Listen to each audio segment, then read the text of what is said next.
What is going on, ladies and gentlemen? Welcome to the second episode of Faith Unaltered. Today, our first one was with Dr. Kevin Tempe, and we had a very fun, a very interesting discussion, very explicit discussion about autism awareness within the church. And so if anyone is interested in that, I highly suggest you go check that out. If you're a parent with a child with autism, if you're autistic yourself and are co-parenting with a child with autism or anything, if you know somebody, Kevin and I dive in to this subject pretty deep and in reference to how the church can better accommodate with what than we have in the past. So with that being said, definitely check that out after this video. This is going to be a long one, so you might want to check that out in the morning. But this is going to be a good one. I've got my brother, Joshua Sherman, Spencer Owen, and Courtney, our first time on the show. Courtney, I'm going to, there you go. If you want to unmute your mic, I'm going to introduce you since it is your first time on the show. Who in the world are you? What do you do for a living? And why did you decide to come on to Faith Unaltered tonight? I know. I am, I guess, a first-class Facebook/YouTube lurker. Like, I tend to not comment on things, but I'm a high-quality consumer of good content like this show that you guys run here. Appreciate that. And yeah. Somehow, I don't know, in like maybe the one or two comments I left in a Facebook post last year, Sherman got a hold of me and was like, hey, you want to join this group where we chit-chat about more of this stuff? Yeah. So that's how I got on the show. It's just because of connection with Joshua Sherman here. But in my spare time or my work time, I teach biblical Greek and Hebrew with my business, Kairos Classroom. So not to compete with your sponsorship, Tyler. Hey. Yeah. We'll figure something out. We're gonna link up or we'll do something one of these days. Yeah. We're friendly with lots of other services who do the same thing, like Biblingo and other people like that. So right. Yeah, it's all, a love mission to get people more excited about their Bible and Greek and Hebrew and making those connections that we all love to make. If you're like a Bible Project or Michael Heiser kind of fan, that's GreekForSheep.com. Go to there, not Kairos. No, I'm just kidding. Go to both and learn. Yeah, that's okay. But for you guys who don't know who I am, because you haven't noticed me lurking around, So I am Courtney Trotter. I live in Durham, North Carolina. And I'm originally from the Alabama Gulf Coast, so went to the University of Alabama. Okay. It's football season. It's a big deal right now. It is. And but as far as church background's concerned, I improbably grew up in the Southern Baptist Church. Neither of my parents are from church backgrounds. My dad and my mom are both from Jewish backgrounds. And in college, they met, started going. And my grandfather, the person who I now call is my grandfather, he's not my biological grandfather, was a Southern Baptist preacher, grew up in his church and a really great church experience down there in South Alabama, and eventually felt called to go to seminary and pursue some kind of vocational ministry. Have done youth ministry for a while and all those good things. And but my undergraduate degree and initial vocation was in foreign language education and French. So I did some French teaching. So now like the Bible and the languages have merged into Greek and Hebrew. Yeah. Very much so. Right on. You said Alabama football. I lived in Pensacola for 7 years. And so it's like you got half of the people that love Alabama and half of them that hate them in Pensacola. And so I know all about that. And so, yeah, roll tide. I'm definitely an Alabama fan. You probably know where I'm from. Yeah. Yes. Yeah. Very, very close. I think Pensacola is about, an hour maybe from Gulf Shores? Yeah. So, something like that. And then like an hour from Mobile. And so, yeah, definitely familiar with the area. But Courtney, I am so glad to have you with us tonight after our conversation in the group chat that we've all been, using to prep for this show. I'm really interested in what you have to say about this topic. You seem extremely knowledgeable, and I'm really happy that you decided to join us tonight. This is going to be really, really fun. So thank you for coming on with us. I appreciate it. Yeah, thank you for inviting me. Absolutely. All right, Spencer Owen is up next. And it has been a minute since we've done a show together. You've been on Cosmic Corner quite a few times. But how have you been doing since the last time I talked to you? Oh, boy. Really good.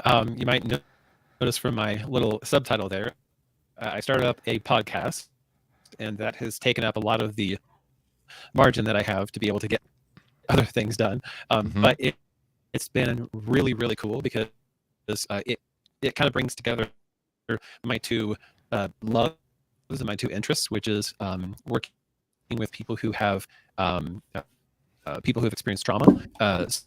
So my day job is as a counselor. I work as a therapist, a mental health therapist, and I work in my own private practice. And I specialize working with people who have experienced trauma of various kinds, but I really highly specialize in people who have experienced spiritual trauma and religious abuse. So people who have been hurt at the hands of the church, either institutionally or just kind of broadly. And then what I'm doing with my podcast is trying to kind of walk through the whole scriptures from start to finish, and really taking a very close look at the ways in which certain passages have been used to cause trauma and hurt of various kinds, and trying to kind of rediscover a new way of looking at it that doesn't involve that same kind of hurt. So that's taken up a lot of my time, but it is definitely a labor of love. So. Yeah. Spencer, so I caught a lot of that. Your mic is kind of glitchy / robotic-y, so you might disconnect it and plug it back in, and we'll see if that helps. And you're muted. There you go. Okay. I think I might have fixed it. Nope. Not from me. Not from my end. Is he still glitchy, guys? Okay. Yeah. No. Still glitchy. I don't know why you were just fine when we were talking before we launched. So I don't. Yeah, you might, Spencer. You might try jumping out of the studio and then jumping back in real quick. And then while you're doing that, we'll go to Sherman and see how you're doing, brother.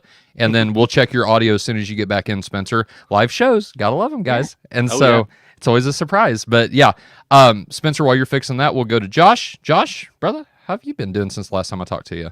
And I'm doing pretty well. I've definitely been looking forward to this. Been preparing a lot for it. I know everybody here has, and also a little bit amped up because there's just so much that it's just like, how do we cover all of this even in 3 hours? So, pretty crazy. But doing well. And I think I can figure out the Kairos thing. I mean, Courtney is primarily, I think, teaching Hebrew, so there's not really going to be too much overlap with her sheep, right? Yes. So, right? I've heard it, but it's all one business, right? So go learn Hebrew from Courtney, and then whenever you want to learn Greek, come back to Colton, and then we can be one big happy family. But if you want to do it with Kairos, you can do that too. But you can that's true. They probably bundle, so we'll see. Yeah. Okay. So Josh, you are kind of the mastermind. You're the brains behind this. You're the one that really got all this together. So do you want to kind of briefly explain who in the world is Tom Wadsworth, right? I mean, I think a lot more people know him than they do our channel. He seems to have gotten a lot of subscribers lately. I don't know if that's a new thing. I don't know if he's already been there. But he did release, I saw a video. So Tom released a 7-part series dealing with early church worship / edification, right? Yeah. And I won't give too much away right now, but it seems like one thing that we all agreed upon, and we'll go further into this, is that the way he presents this idea is almost like a false dichotomy, right? Like there's definitely a third option that's just being missed. And again, we're going to dive into that, but what I know I came up with the clickbaity title, but I think that's something we kind of all agreed on. Like there was this definite misunderstanding of what's happening here. And I don't say that to be mean. I don't say that to be rude, because I know Tom has put in a lot of work on this subject. 10 years or something like that? That's a lot. Depends on how you count it. 40 years, 2.5 years for his dissertation, however you want to count it. Yeah. Okay, so a long time, much longer than this channel's been going, right? And so with that being said, what exactly are we going to be diving into? And can you just give a brief summary of what it is that stood out to you, that you was listening to Tom, that you said, Tyler, Courtney, Spencer, I think we got to do a show on this, guys. What was that specifically?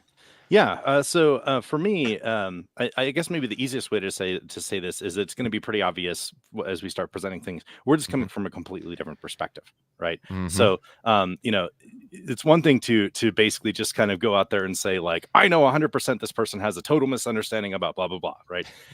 We might feel strongly enough for that, but we can at least recognize we're all human, right? So I think coming from my perspective, I think there are misunderstandings that he has. And I think that he's bringing those forth to people, and they're latching onto them. And there are some ways in which people are latching onto some of the things that he says in ways that I think are probably not going to be very productive or healthy for the church.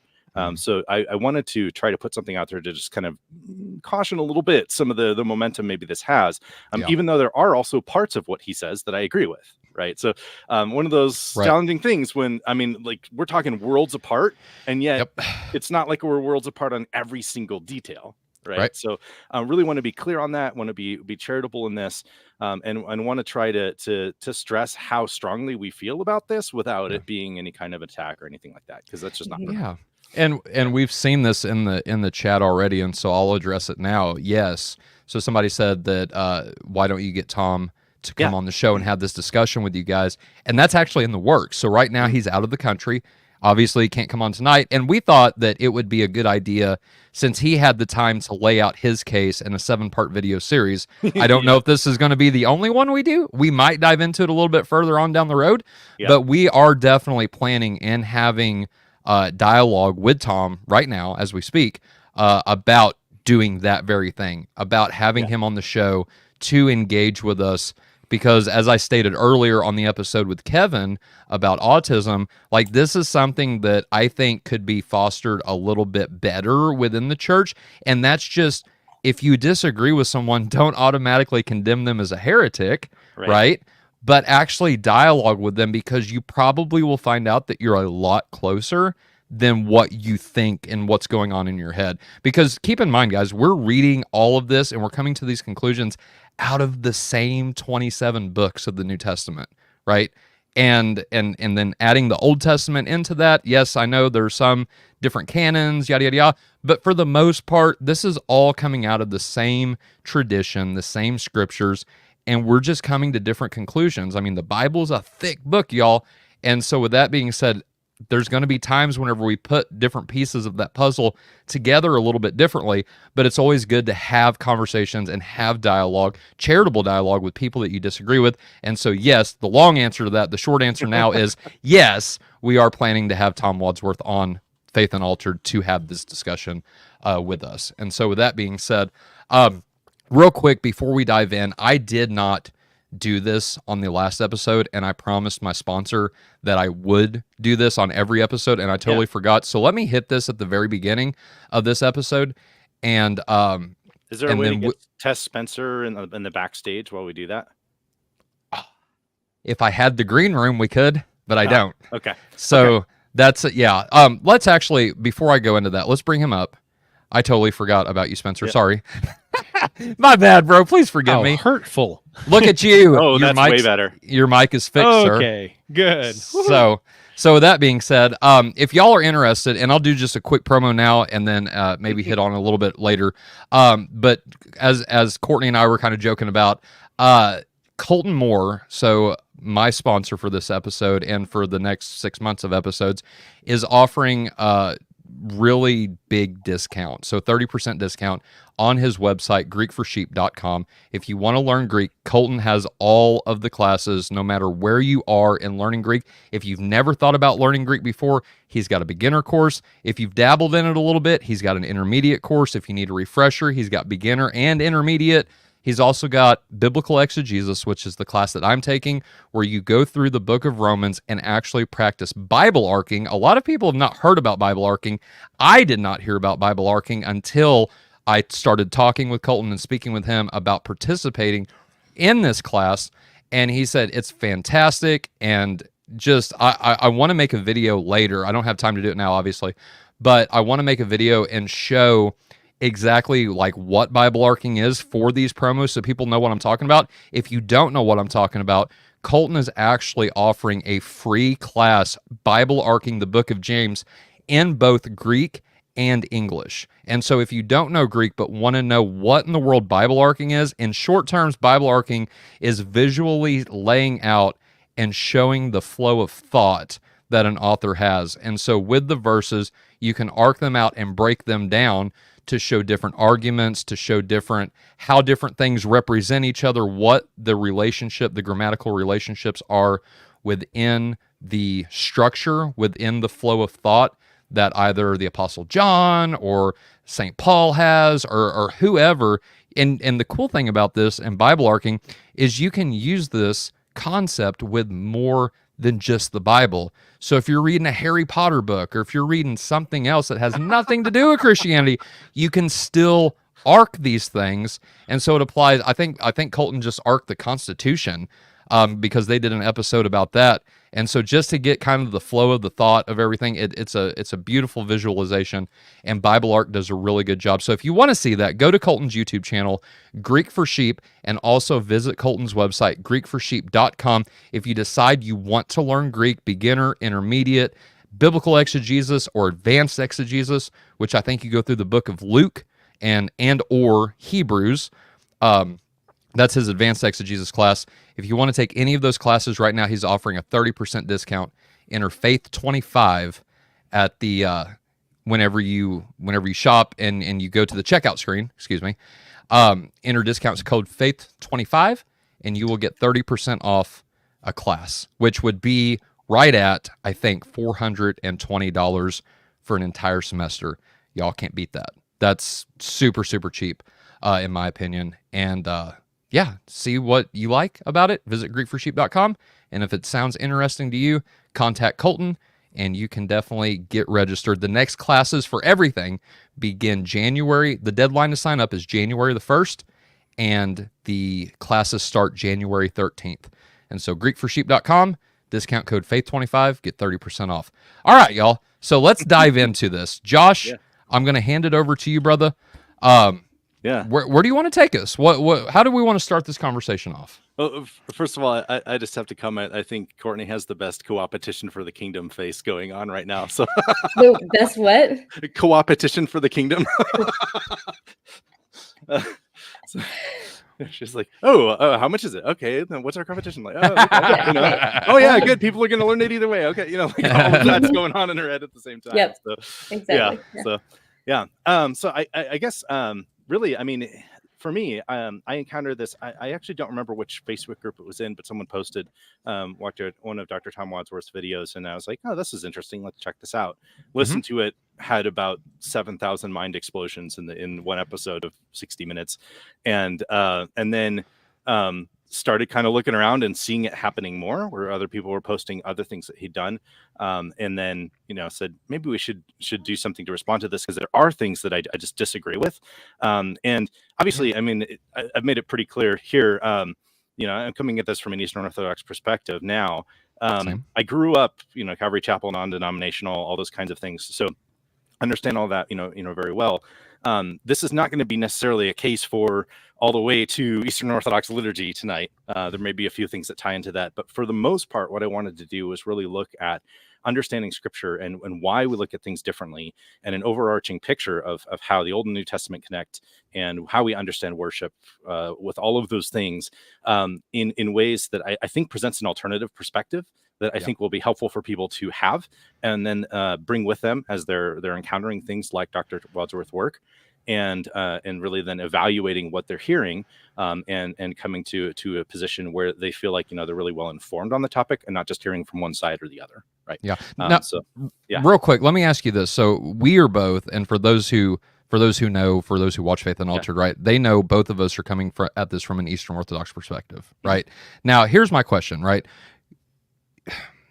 Does this matter? What we're going to be talking about here in a little bit, is there conflicts? Because we do have a mixed group with us tonight, right? And so with that being said, is this something we all agree about? Or are there going to be differences even between us about some of the things that we're going to be discussing tonight? That's a great question. Yeah. I don't foresee any differences. So I'm still in a low church denomination, though I have a great affinity for high church and all those things that are included with that. And that, whether Eastern Orthodox or, I see barely Protestants here. I'll give them a shout out for Anglicanism. And so yeah, I don't think that this necessarily touches on any of that, because I think that even the house churches, I was talking to a friend today about this who kind of runs a micro church plant, and there's some things that Dr. Wadsworth's claims would challenge that kind of setup even as well. If you think that worship towards God, directionally towards God, should be a part of your gatherings, then some of his claims would affect that, no matter what your form would entail. Yeah. Spencer, what are your thoughts on that, just out of curiosity? Yeah, I'm in a non-denominational evangelical Protestant communion, and so I don't have any particular, practice affinity with these kind of sacramental forms of worship. However, it is something that over the course of doing about 7+ years of really deep scholarly level study of Leviticus and Hebrews and atonement has really opened my eyes to some of the connection points across the Old and New Testament. And so, I mean, I have my kind of, commitments just based off of primarily from reading the Bible really closely. Sure. But I also have, but that kind of is somewhat at odds with my actual practice. And so I'm moving in a direction, but I have not yet, made a commitment of any kind. So, okay. All right. Thank you guys for that. I appreciate it. Josh, sorry to interrupt. I was just curious about that, because Tom, correct me if I'm wrong, but Tom is Protestant. Fair enough. Do we know what denomination he's affiliated with? Or is he more on the non-denominational spectrum? Like, where's he at? Do you guys know? Yeah, I think he's got a Church of Christ background just based on his education and where he received it from. But I think he's been a part of the house church movement or something like that for a while now. Okay. And just for those who don't know, can one of you all please define what you're talking about? Because it's been brought up a couple times now. What exactly, I mean, it seems kind of self-explanatory, but what exactly is this house church that you guys keep saying? Anybody who wants to jump on that can. Yeah, so when I say house church movement, I mean largely people who are moving away from external forms of institutionalized church buildings and programming, but they still might be gathering in a house. And micro church is kind of a term for that as well, where they're gathering in a house, but they still will be doing things that look somewhat what you might call externally liturgical, like gathering to pray, sing, teach from the Bible, perform some kind of basic sacramentalism. All of those would still be included in that house church movement. Now, again, I don't know, like I said, what Dr. Wadsworth's gatherings look like now and how he's reshaped and reformed his gatherings. But the house church movement is a thing, like in the church planting and church starting world. Right. Yeah. Okay. Well, and there are people that will participate in that instead of institutional church. There are also people that will participate that kind of alongside, right? So there are different kind of modalities for people even participating in something like that. Okay. And go ahead, Spencer. Yeah. That's actually fairly common with people that I work with who have been hurt by the institutional church in various forms. They tend to kind of create their own experience that allows them to connect with God without actually having to go through the institutional hierarchy that has in many ways caused harm. Yeah. No, thank you all for that. And the thing too and so to kind of zero back in on Dr. Wadsworth, the thing that really stood out to me in listening to these videos, and Josh, I think you brought it up, or Courtney, one of you guys brought it up earlier in this conversation, is that he takes the element, and I'm painting with a really broad brush, so if you guys want to nuance this down, please feel free. But there is this element of taking worship out, right? And replacing, and I'm trying to be really careful in using my words, and actually replacing that concept with edification. I almost said mere edification, because as we'll see here in a little bit, obviously we all agree that worship and edification really go hand in hand, and they're two sides of the same coin. But what Dr. Wadsworth seems to be doing is taking that coin, splitting it, throwing out the worship, and keeping the tail end of that and saying, no, the gatherings in the early church were only for edification purposes. Is that a fair? That's definitely the thrust of kind of the center of his focus. Okay. So I might say that he waffles a little bit maybe between replacement of worship with edification and centering of edification instead of worship. Okay. There are, although even in looking at his dissertation versus his public presentations, there are some different emphases going on. So it's a little hard to kind of nail someone down to this is exactly what they say all the time. Right. Because none of us are always going to say exactly the same things. Right. That's right. But there are some differences there that I think are important that we'll point out tonight that I think are going to be really helpful for people. All right. So we might as well dive in. If you want to put up the slides. I was going to just real quick. I was going to say, Tyler, that struggle, that tension that you're feeling about what words to even use to describe that, I think are partly come from just how particular he's being about his use of words. So we really want to highlight his use of words and how he's defining his terms. And so just to give the audience a sense of what we've been doing as we've been preparing for this, I know Josh and I have watched all of the public videos that he's put forth, including the one on his own channel that was like an hour long, the one that was an interview with What Your Pastor Didn't Tell You, in his 7-part video. And I've read 2 of his articles that are on his website and his entire dissertation. I don't know how much anybody else has like dealt with the rest of that. So if there's material here that you're like, oh, he's never said that, it might be like, just look at the footnote. I've at least in my slides put where it was in his dissertation or where I found it. Yeah. Okay. All right. As I pull these up, y'all, if you like the sound, so for our audience, if you like what you're hearing, you think someone would benefit from this, please give us a thumbs up.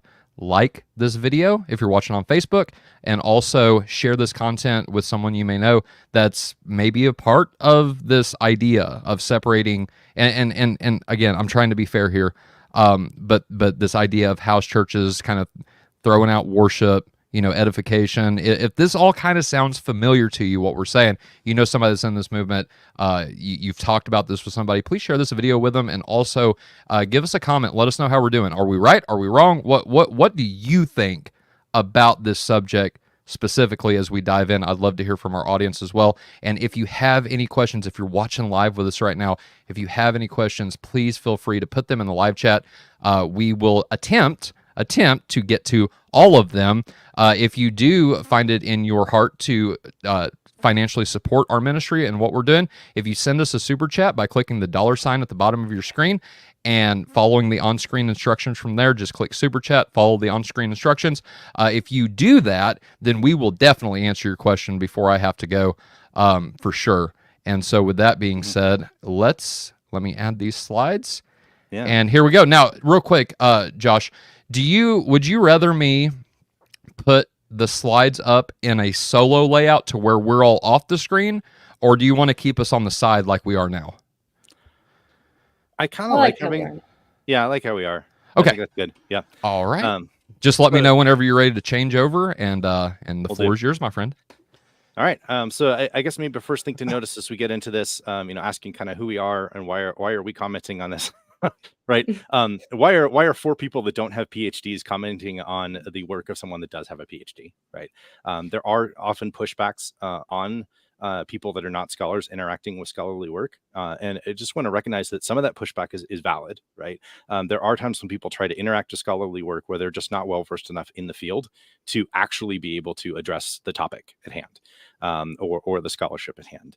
I think in this group, we're going to be doing a pretty good job of focusing on the things that we feel really are strengths, or that we've looked at enough to at least be able to provide some good pushback that's not going to get us kind of over our heads too much in terms of the level of scholarship that we're trying to deal with and interact with. So just want to put that out there right away. I think Courtney is probably the most educated on the relevant topics, and she did quite a bit of diving into the dissertation and the linguistic side of things, which is also her forte. So just want to put that out there in case anybody has that pushback. So what are we doing tonight? We're evaluating Dr. Tom Wadsworth's work on the Christian Assembly. He really put forward a fundamental reevaluation of Christian gatherings, and we want to respond to that. Next slide. All right, summarizing his work. This is a really important thing. Obviously, we don't want to just skip over what he's doing because we want people to know what we're responding to. We also want people to be able to evaluate how accurately we can summarize his work so they can understand how valid a critique we're actually bringing. I have seen some very, very invalid critiques of people's work, namely Doreen Virtue's critique of Dr. Michael Heiser's work recently, where it was very clear that the people that were actually doing the critique had no idea what they were talking about. So we want to make sure that the people know, like, yes, we're accurately presenting what he provided, and then we can respond to it. Otherwise, who cares what we think? Right. Next slide. Okay, so really the problem that Dr. Wadsworth was trying to solve is he noticed in his studies, and this was quite a while ago, that there was really a lack of worship terminology, as he would put it, in the Greek text of the New Testament when describing what Christians did when they gathered together. Next slide. What he did then, on top of a long study before that, was he actually went and got a PhD, and his dissertation, he focused on a review of the scholarly literature that was written about this kind of, why is there not much worship language related to the assembly in the New Testament? You know, people have noticed this before in scholarship, and so he did a review of that. He gathered and reviewed key New Testament passages that describe what Christians did when they gathered together, and primarily noticed that there really was a pretty strong absence of worship terms in those passages. I will note that there are some passages missing from his list, and we'll talk about some of those tonight if we have time. So that's an important thing that we'll deal with. He also did an exploration of the meaning of 5 key Greek terms that are commonly translated as worship in English Bibles. So we'll be talking about some of those tonight. And then he gave a summary of his findings and a little bit of a recommendation on kind of how to move forward. Next slide. Then he went and did some public presentations more recently. And in these, he covered much of what he explored in his dissertation. He also reviewed writings that he deemed relevant from the early church fathers to try to show really kind of the development of kind of how we got from what he thinks New Testament worship looked like to our New Testament assembly gatherings. I should be clear, since that's the way he talks about it. What New Testament assembly gatherings looked like to where we are today. Right. And obviously there are a whole bunch of different, schisms and splits and traditional starts and all of this stuff that get to where we are today. But even if we back up and we get back to what people might consider kind of the unified church, there are still going to be differences between what we see in the 4th, 5th, 6th, and 7th century and what Dr. Wadsworth is putting forth about what he believes things looked like in the 1st century. And he wanted to try to address that.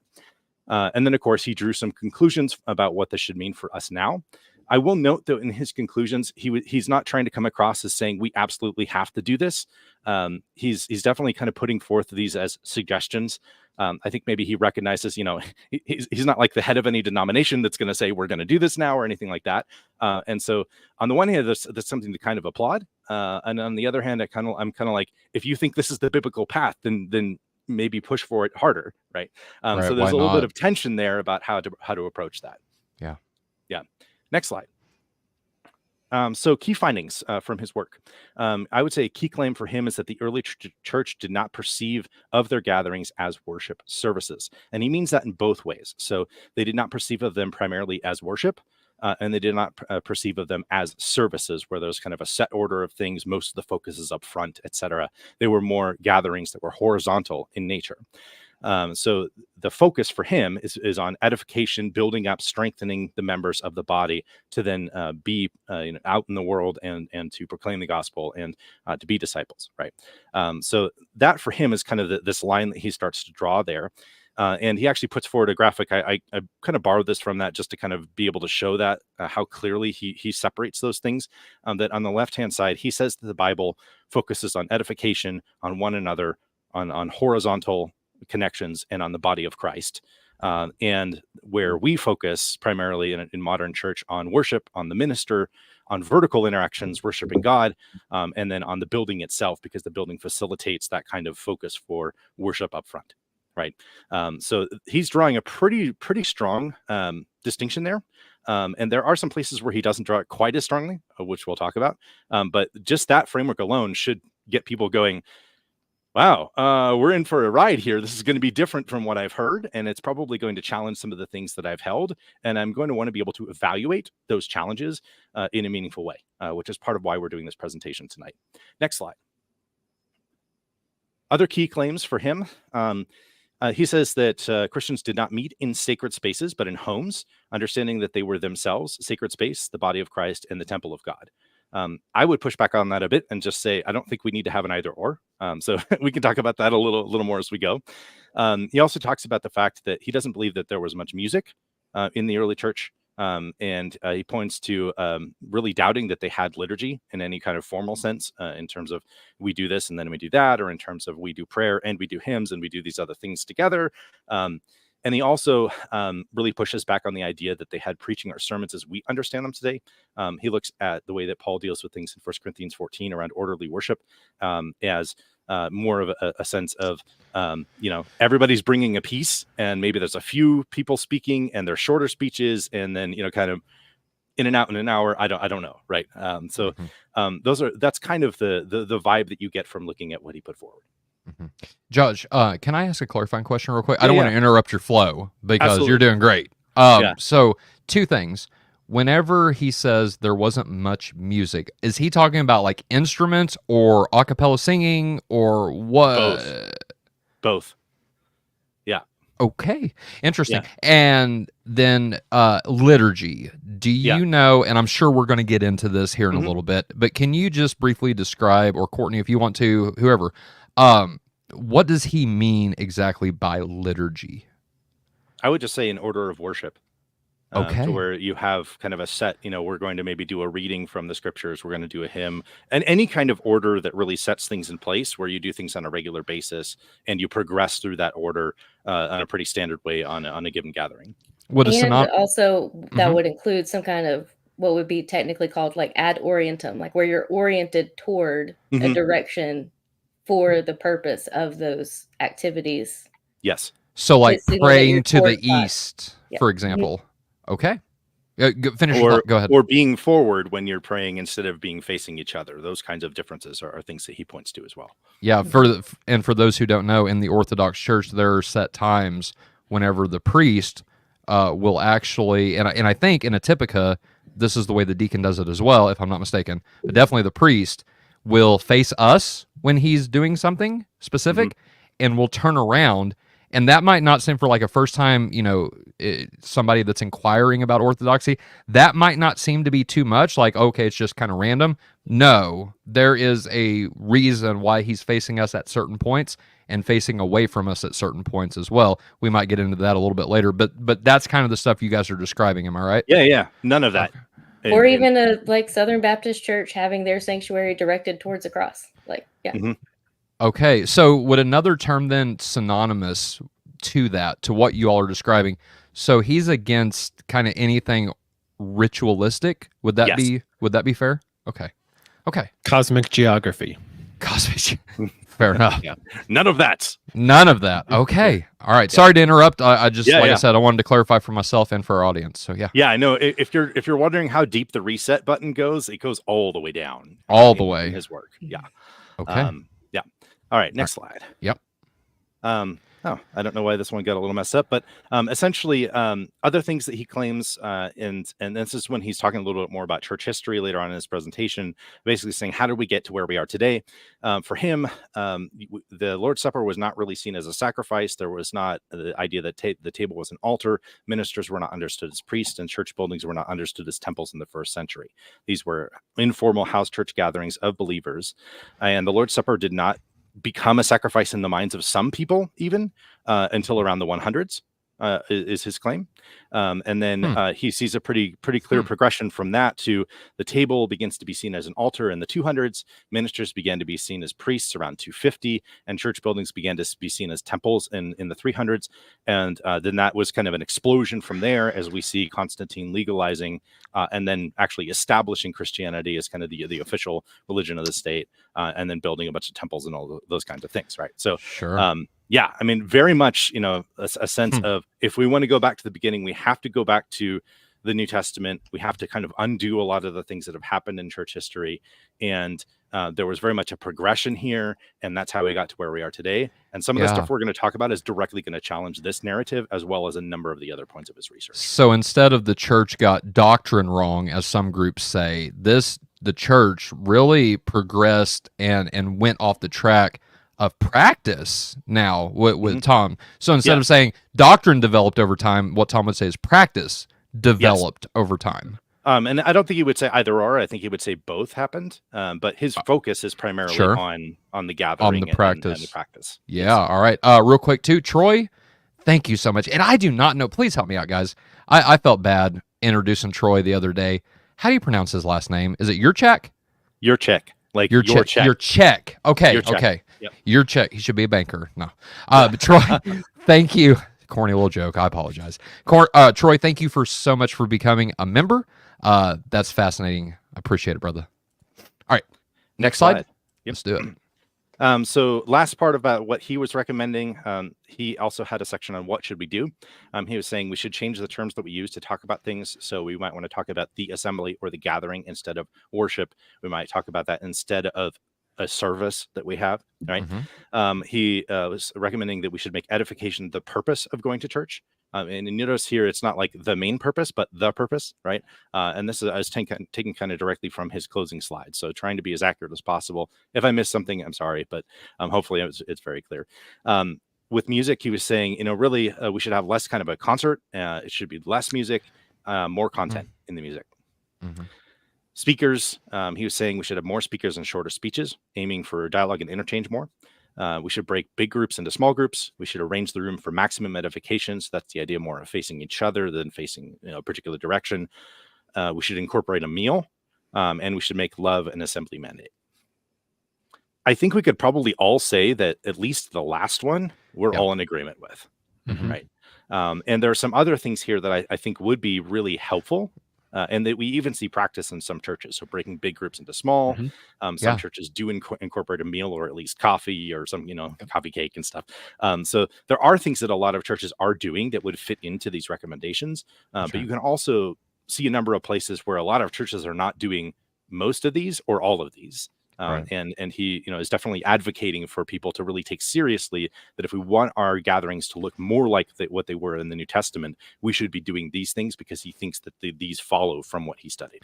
Yeah, it seems like what he's getting at here in just the list that you provided is kind of getting away from the seeker-sensitive ideology. What do you want in church? Well, what would get you to come to church, right? All these different things, and then bringing them in. I think a lot of this is a good idea. But just the direction he goes to keep going then would where I would have a problem at. And also just real quick, I thought it was interesting. I don't know if y'all saw this. It stood out to me, but he gave 7. And I don't think it was all in a day at this particular church, right? No, I think he did it weekly. Yeah. But it was interesting because he talked about the pastor giving like an hour sermon or something like that, and I'm like, Tom, your videos are an hour. You're speaking to people at a time for an hour. He actually noticed that at one point and kind of noted on the irony of it. So it's not lost on him. All right, no, fair enough. But all right, next slide. Yep, let's do it. Okay, so a few words about our response and kind of how we put this together. Next slide. So what we did is we consumed his entire 7-part series on this topic. And several additional videos, including an interview he had with Zach Miller at What Your Pastor Never Told You, and also read through significant portions of his dissertation.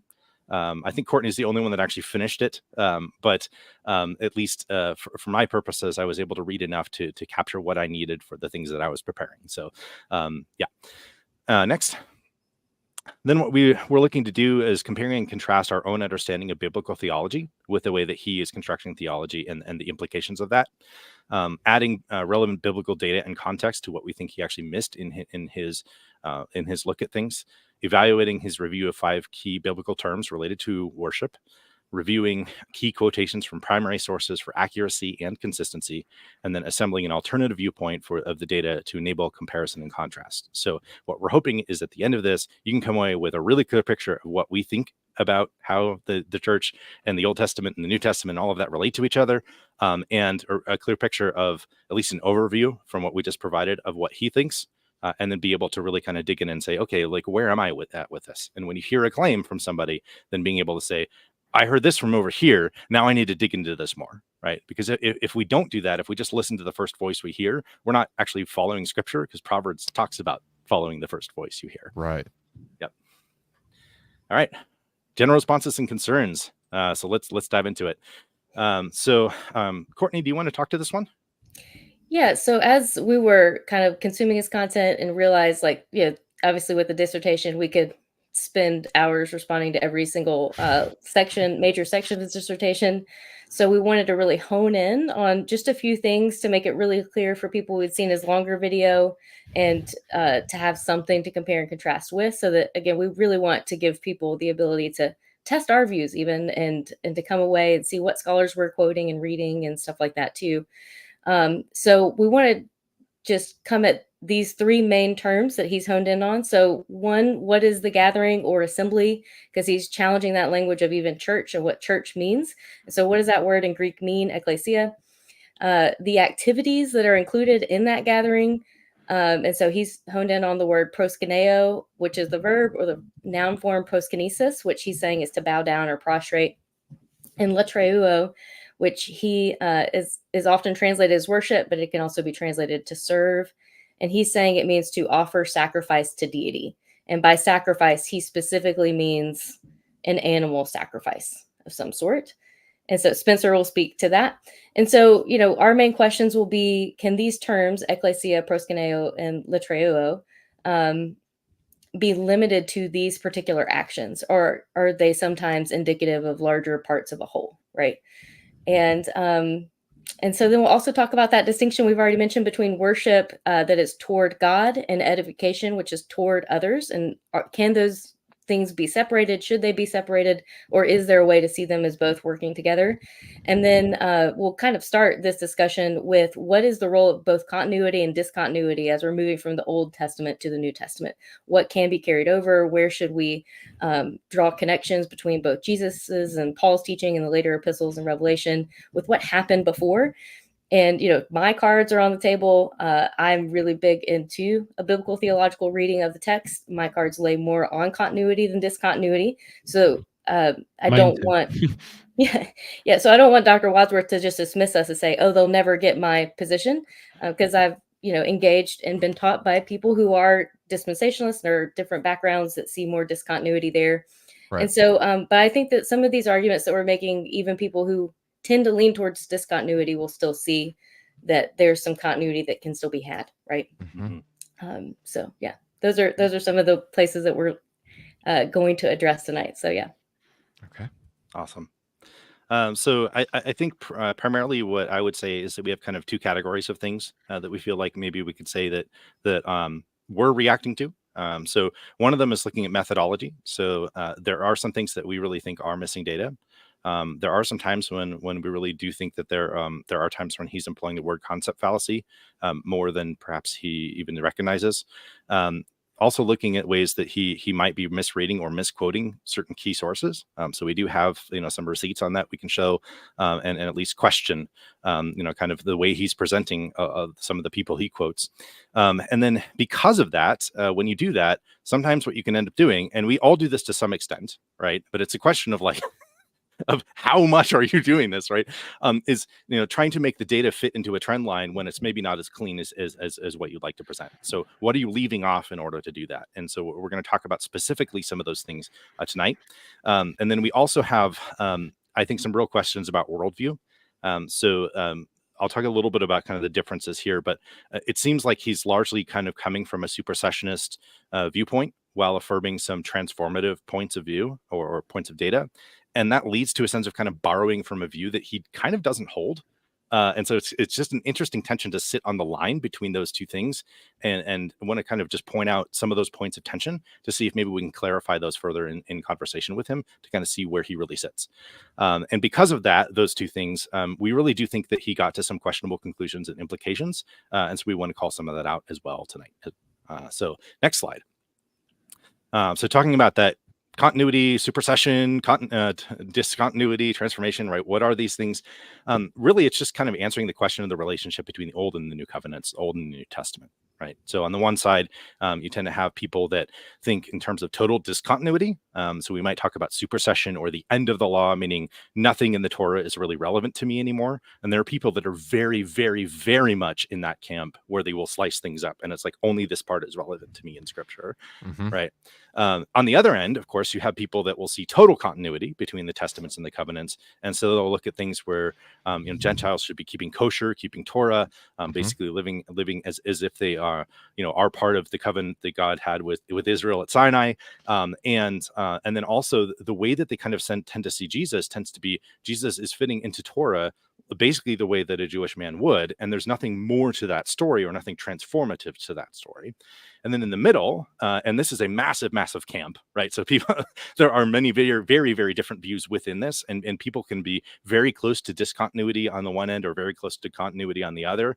But recognizing that what we see between the Old and the New Testament, between the Old and the New Covenant, there is a lot of continuity, but there's also transformation. So a sense of Jesus fulfilling the Torah. What does it mean that something might be spiritualized? The idea of the New Covenant being something that God said he would do with Israel in Jeremiah. Yeah. Right. So it's not a total discontinuity. It's not just Jews and then Gentiles.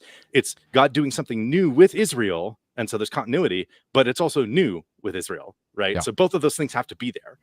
And so we're primarily coming at this, I think, from a standpoint that sees a lot of continuity and that sits within probably more the transformative camp, but somewhere in that transformative to continuity range.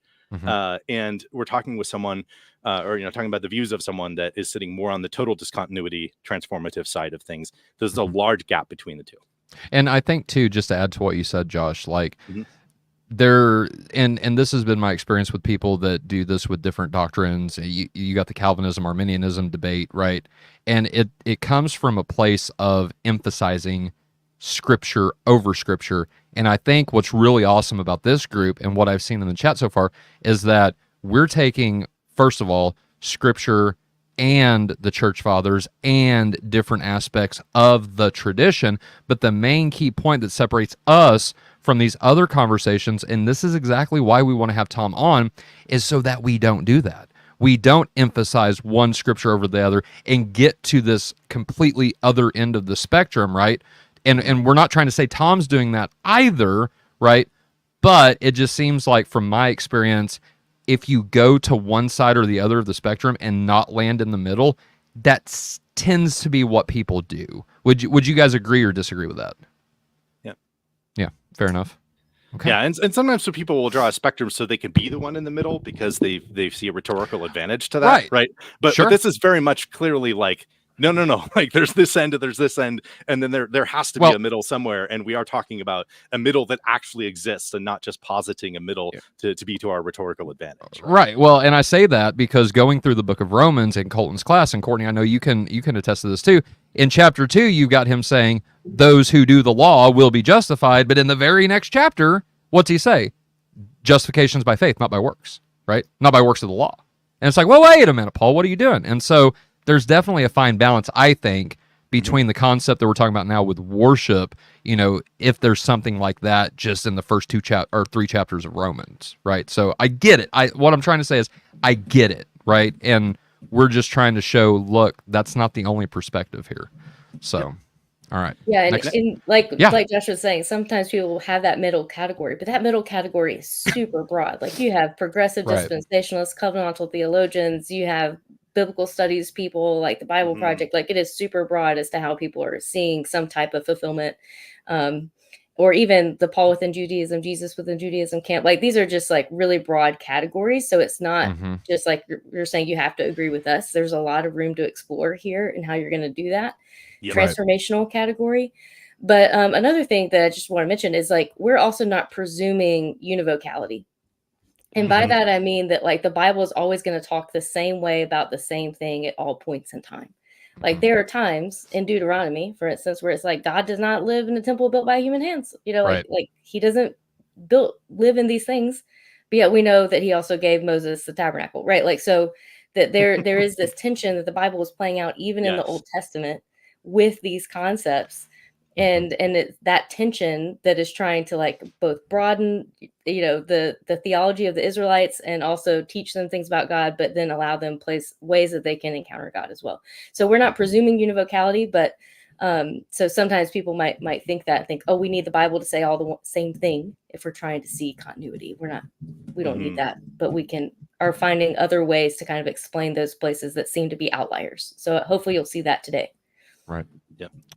Well, and we're not even necessarily expecting someone like Dr. Tom Wadsworth to be univocal himself, right? There are times when you are exploring different things and you might talk about things a little bit differently. You might learn something new, right? So Don't want to try to put him in a box either, but just recognizing the places of continuity between his dissertation and his public presentations, and the places of discontinuity. We feel like we at least have some clarity there, and hopefully that is clarity that will just continue to become more clear if and when we're able to talk with him as we're trying to coordinate to do in the near future. Okay.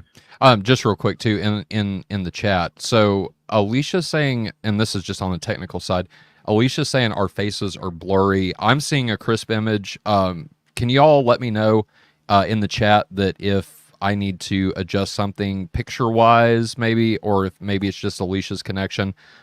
Thank you very much. I appreciate it. All right. Thanks. Sorry. Next slide. All right.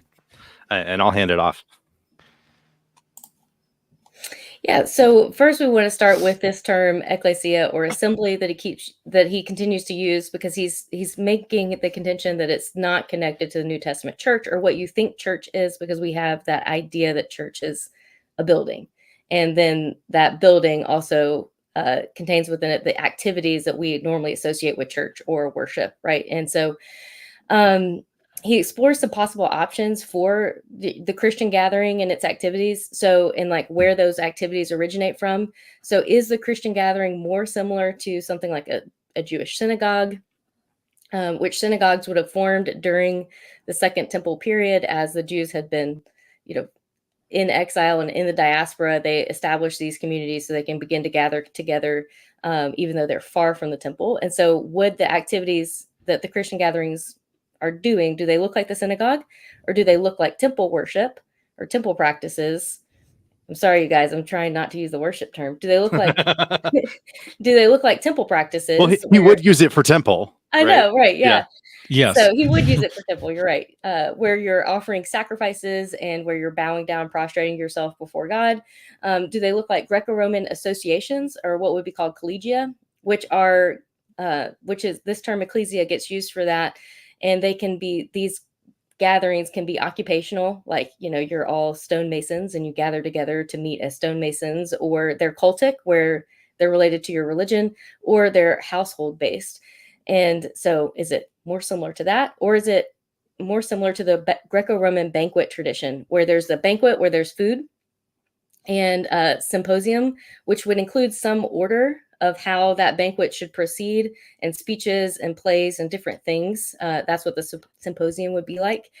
And if you want to read on that, I would say Alan Street has a really good book on the Greco-Roman banquet tradition and the Lord's Supper that draws out some of those connections.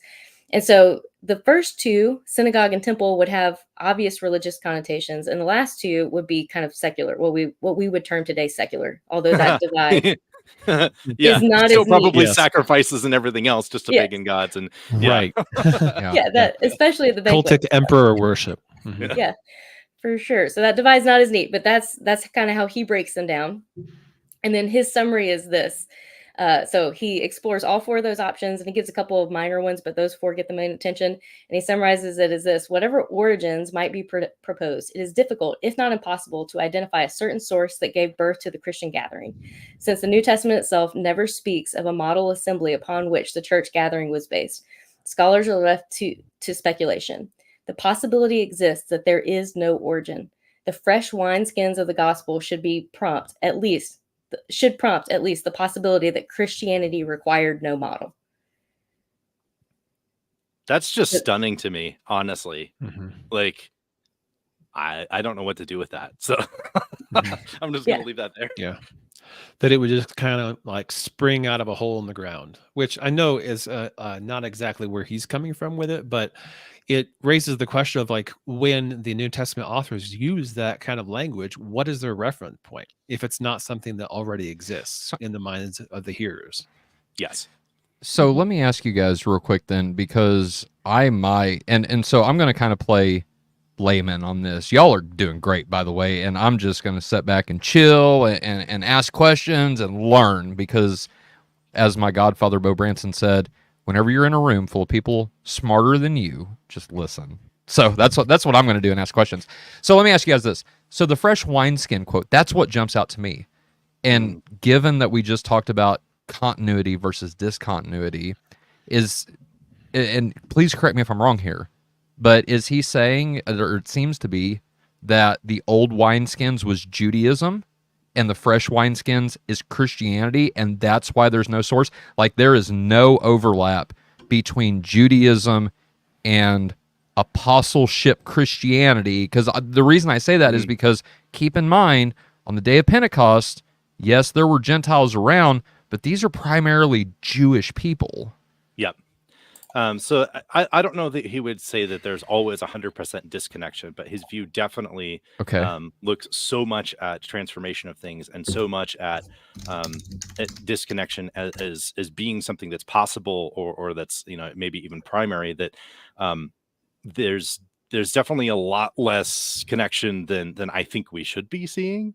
And Courtney looks like she's looking up something very specific about this. Yeah. Yeah, I was just trying to find the larger quote so that Well, it sounds almost like, and I mean, we name drop on here all the time, so I don't care. But Andy Stanley, right? Unhitch from the Old Testament. Is that kind of what we're getting at? I'm just trying to give people a idea to compare what Tom is teaching here, what Dr. Wadsworth is teaching. It's weird because on the one hand, he doesn't, because he actually looks at Septuagint usage of the terms that he explores for worship. But then on another hand, he does, because he's looking at a lot of this stuff and really is disconnecting them. So that's a place where some of the nuances may be easier to bring out in conversation or in studying his entire dissertation like Courtney has. So I'm going to shut up and let her talk now. Yeah, so just since you picked up on that fresh wineskin language, and there's like an ellipses there, because I didn't want, there's like, it's a large section, so I didn't want to put all of it in here. So I'll just read this sentence right before it, because it gets right to your question, Tyler. Yeah, please. So he said, the newness of Christianity does not negate the possibility that its meanings are patterned after some other meaning. However, the God who, quote, makes all things new, Revelation 21:5, would not need to recycle some existing meeting tradition, whether from Jews or Greeks. The fresh wineskins of the gospel should prompt at least the possibility that Christianity required no model. That's we're just going to talk tonight about some very specific examples that show that to be false. Well, and that really bums me out, because, hear me out, Judaism, and I'm not trying to take up this whole thing, so please forgive me, but Judaism stemmed from the mind of God. This isn't a man-made thing, right? God gave Moses the commandments. God told Moses the Pentateuch, right? Moses wrote the Pentateuch from God, right? And so what does that even mean? The newness of Christianity? No, this is the same. I mean, this is just my opinion. Y'all tell me if you disagree, but the religion, quote unquote, that we practice is the religion of God, right? This comes the source of what we do, and it comes down through the generations, right? Abraham did this, Isaac did this, the patriarchs did this, right? Like, Jesus came to correct what had trailed off in Judaism, but it was never the newness of Christianity. I don't even know what that means. What are your guys' thoughts on that? It reminds me of Paul and Saul. Right. Was his name changed, or did he convert? Or are we talking about the Hebraic and the Greco-Roman were versions of his name? Like, there's just more going on there. So. Yeah, it's like that false dichotomy that we're talking about almost. But Spencer, I know you wanted to say something, so go ahead.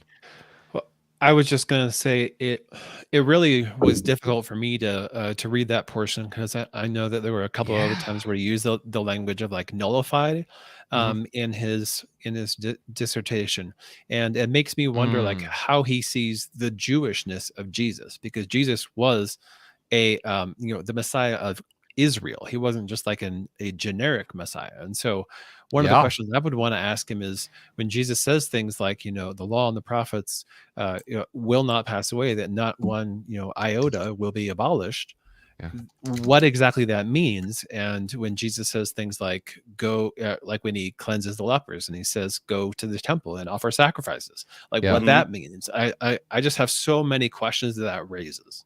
I'm curious, Courtney, does he, and I'm sure he does, but correct me if I'm wrong here, does he talk about katargeo in the New Testament, specifically Paul's usage of that in connection to the law. So for those who don't know, katargeo means to abolish, to nullify, right? Is there some kind of connection there in that Tom addresses, or not so much that you've read?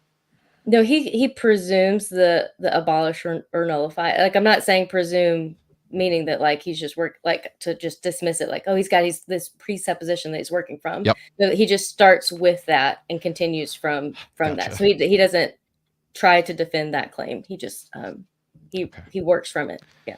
Okay. And Journey, real quick, has a question. Tom Wadsworth is from Church of Christ. I think these guys said that that's his background. There's a little bit of background there from Church of Christ. Is that correct? At least some of the things that he's saying are consistent with that. I actually don't know what his Oh, affiliation okay. is. Okay. Mm-hmm. All right. Yeah, and All his right. original seminary education was at a Church of Christ. Okay. Okay. Thank you. And then his dissertation, that was through a Baptist seminary, right? Yeah, Midwestern. Mm-hmm. Okay. Yep. All right.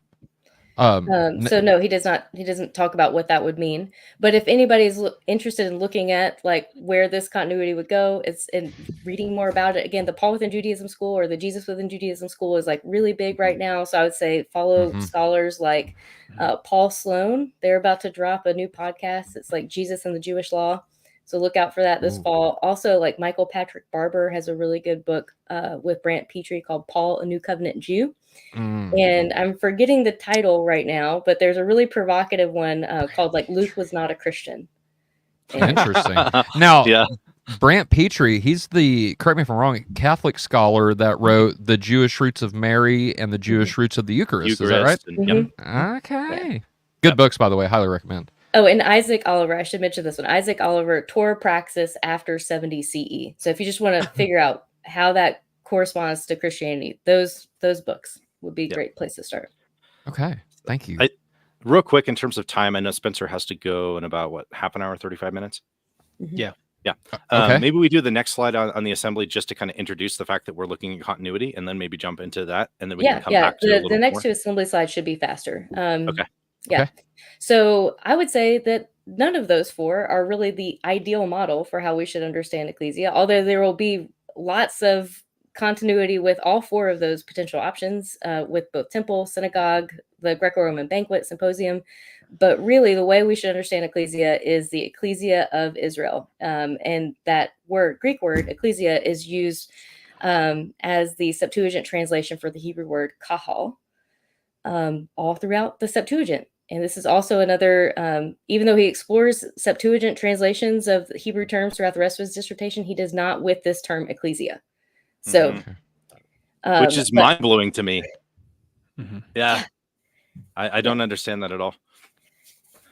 I don't. Well, yeah, this is like the thing that he's trying to get us all to change our mind about. Yeah. So it is kind of mind-blowing that he didn't investigate that. Wow. So I just have this quote from Jason Staples' book at the just very beginning of his introduction of his new book, Paul and the Resurrection of Israel. And so he's just defining how he's going to use these terms in his introduction throughout the rest of his book.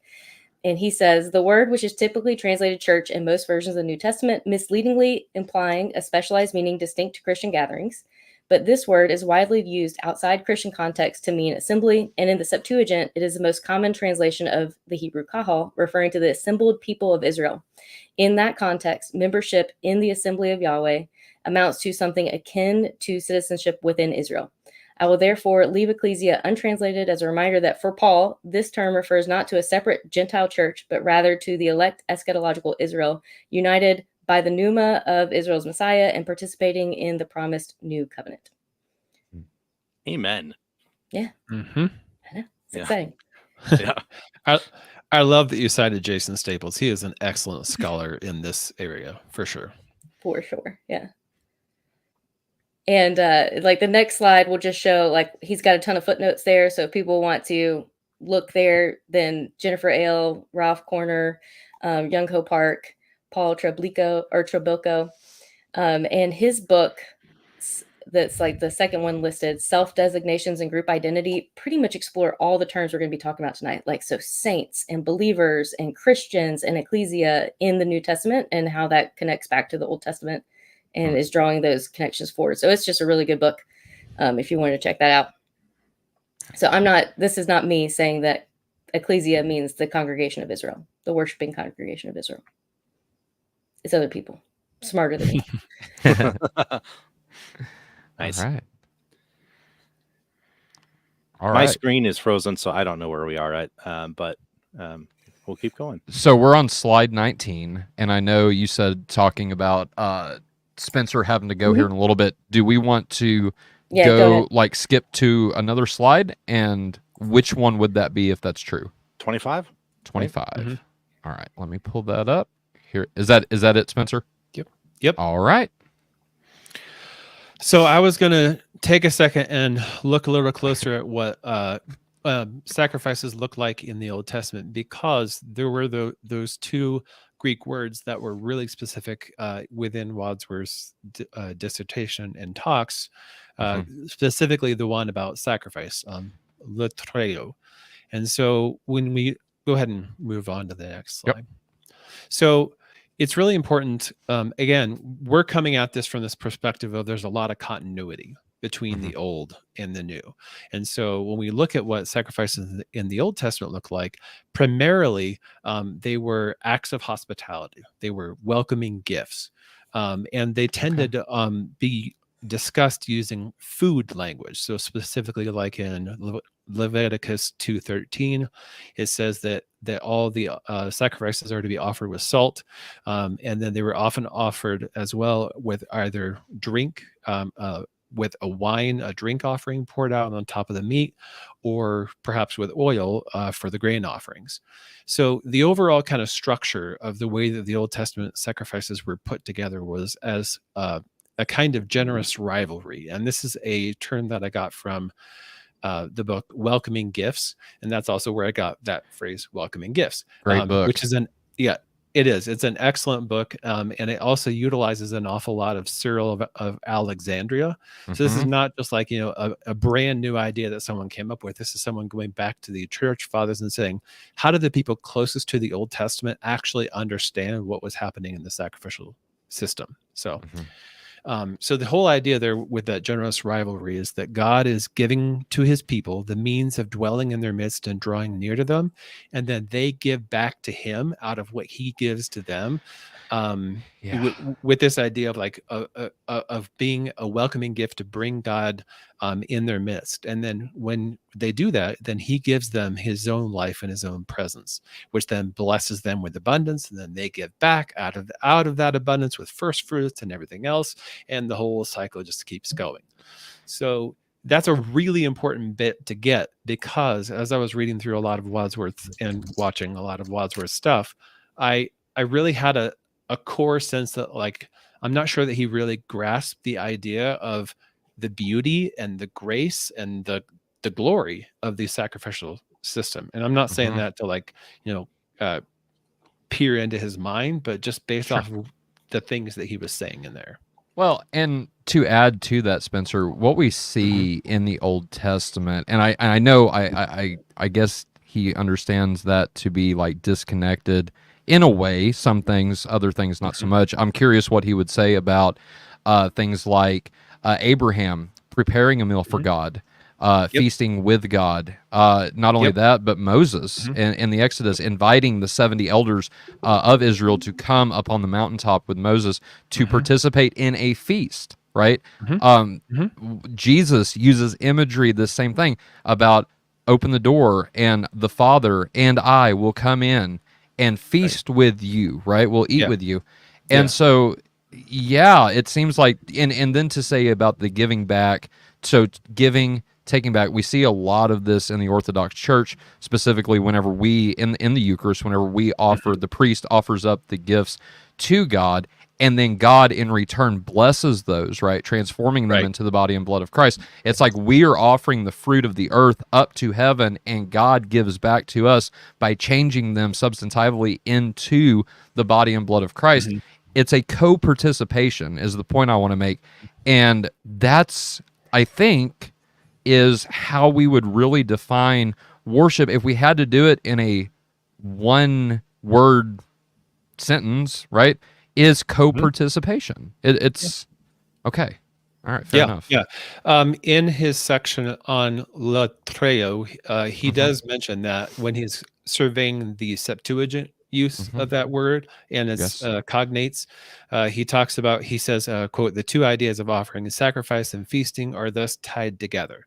So he does acknowledge that, and he does see that. Good. But again, we're going back to this continuity and discontinuity, fundamental discrepancy. And so I think when he's looking at that, he's saying, yes, that's the way it was, but now it's different.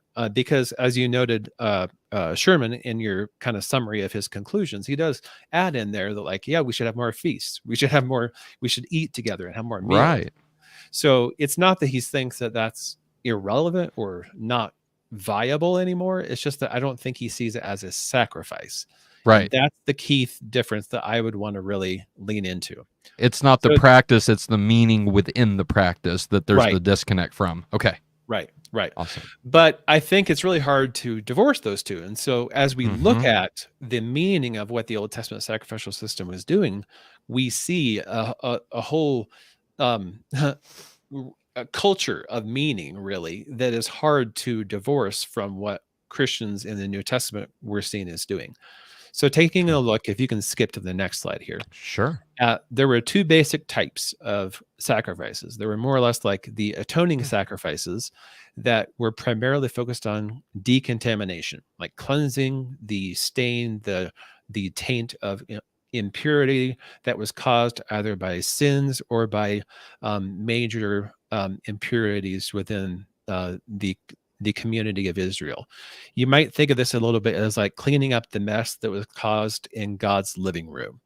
And it's really important to keep in mind, though, that decontamination always applied to objects, to the altar, to pieces of furniture, and not really to people. And the biggest indicator we have of that is, like, where was the blood actually applied with those atoning offerings? But then the second category are the non-atoning sacrifices, and those are primarily described as food gifts.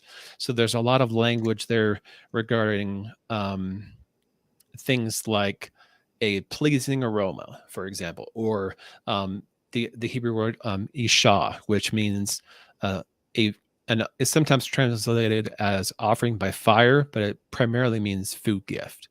And I think that's where that dichotomy of his vertical and horizontal becomes a bit of a problem, is that there's lots of sacrifices in that non-atoning category, specifically like the shalomim, which is the fellowship or peace offering, which are shared among the people.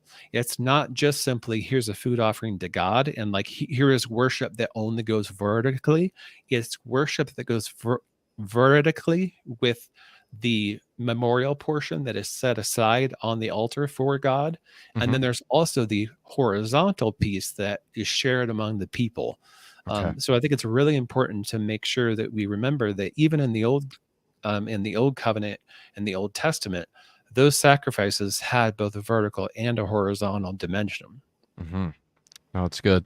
So Joshua Sherman dropped out, and now Joshua Slides joins us. Am I back? You're back. Yes, sir. Okay. Yes, sir. I wanted to keep that up there, though, because your picture on there was just priceless, and I was going to make like a whole bunch of thumbnails with that thing. And so if you missed it, you missed it, I guess. But go back, rewind this about 15 minutes, and you see Josh going, No, it happened on a live stream last week, and I looked like Red from That 70s Show about to say a particular word about how smart someone else is. It was pretty amazing. So, hey, Josh, this one was a little better. Yeah, Josh, can you maybe turn, and it's not much, but can you turn your mic up just a bit, or get closer to the mic? Is that better? That's perfect. Perfect. Okay. All right. Go ahead, Spencer. Sure. So I was just going to continue and say that to go back to that sacrificial logic that has to kind of continue on into the New Testament. Yes. What we see is that there's a specific order of the gifts that are given in these sacrifices whenever both types are offered, and not every time are all three of these stages presented. Sometimes only two of them are, but they always kind of go in this order whenever they do.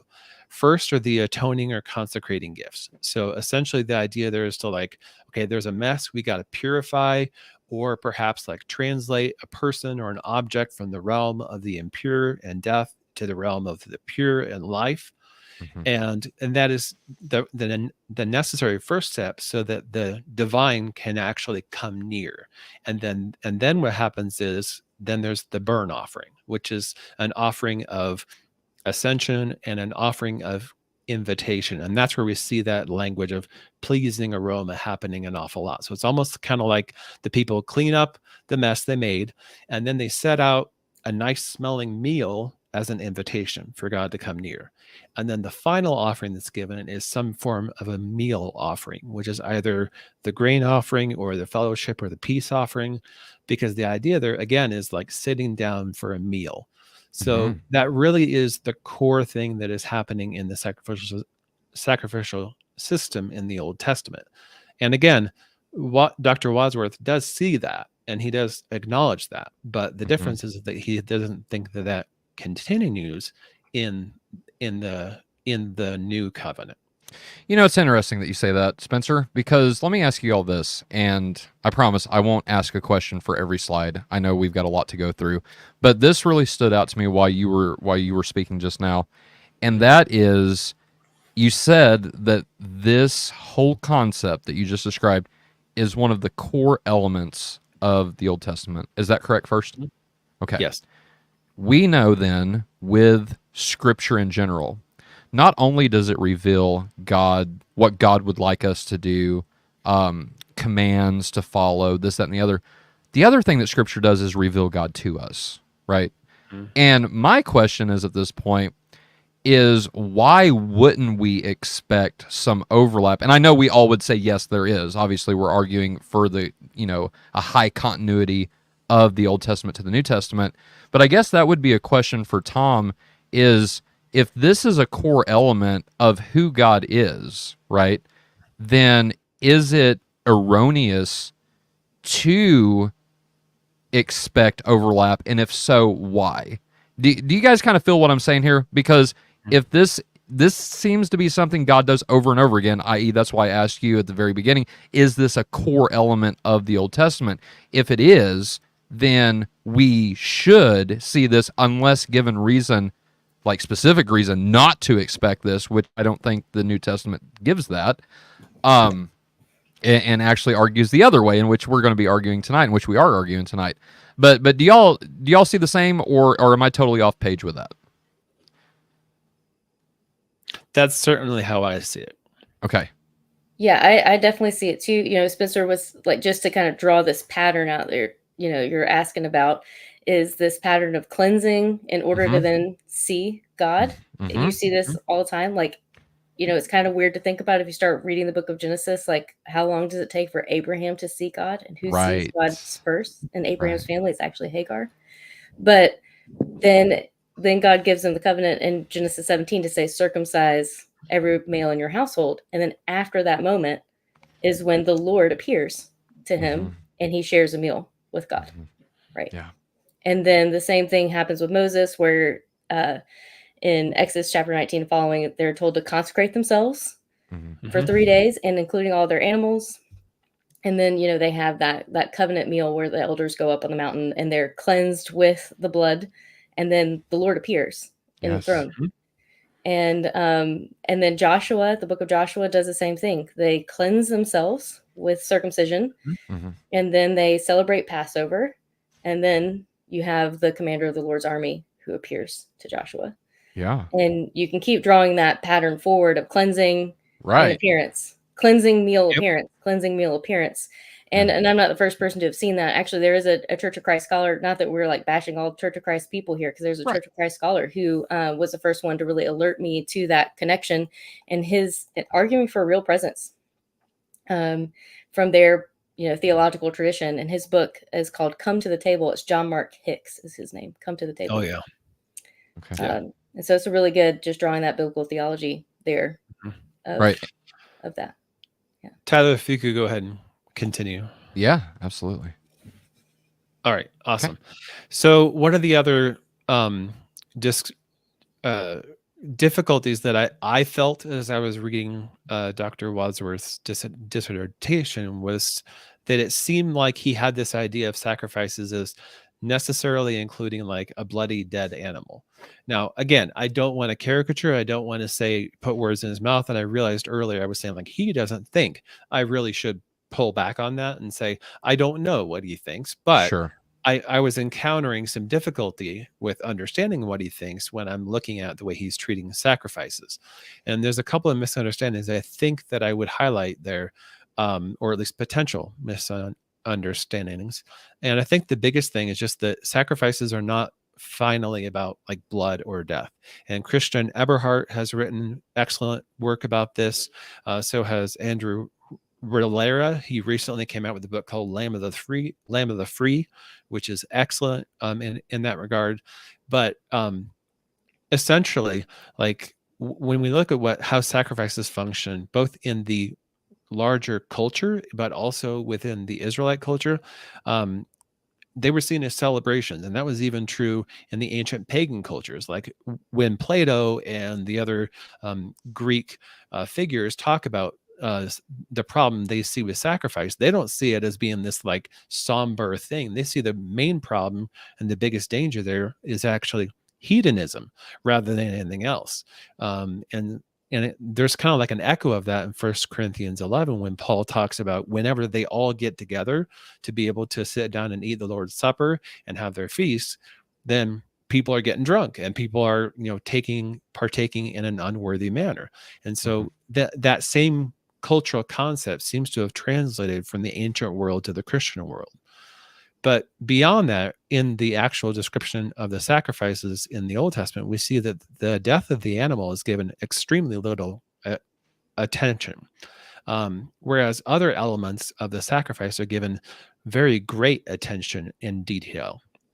And there even are times, and this is not really isolated exceptions, it really is a very common thing, where the death is totally unnecessary.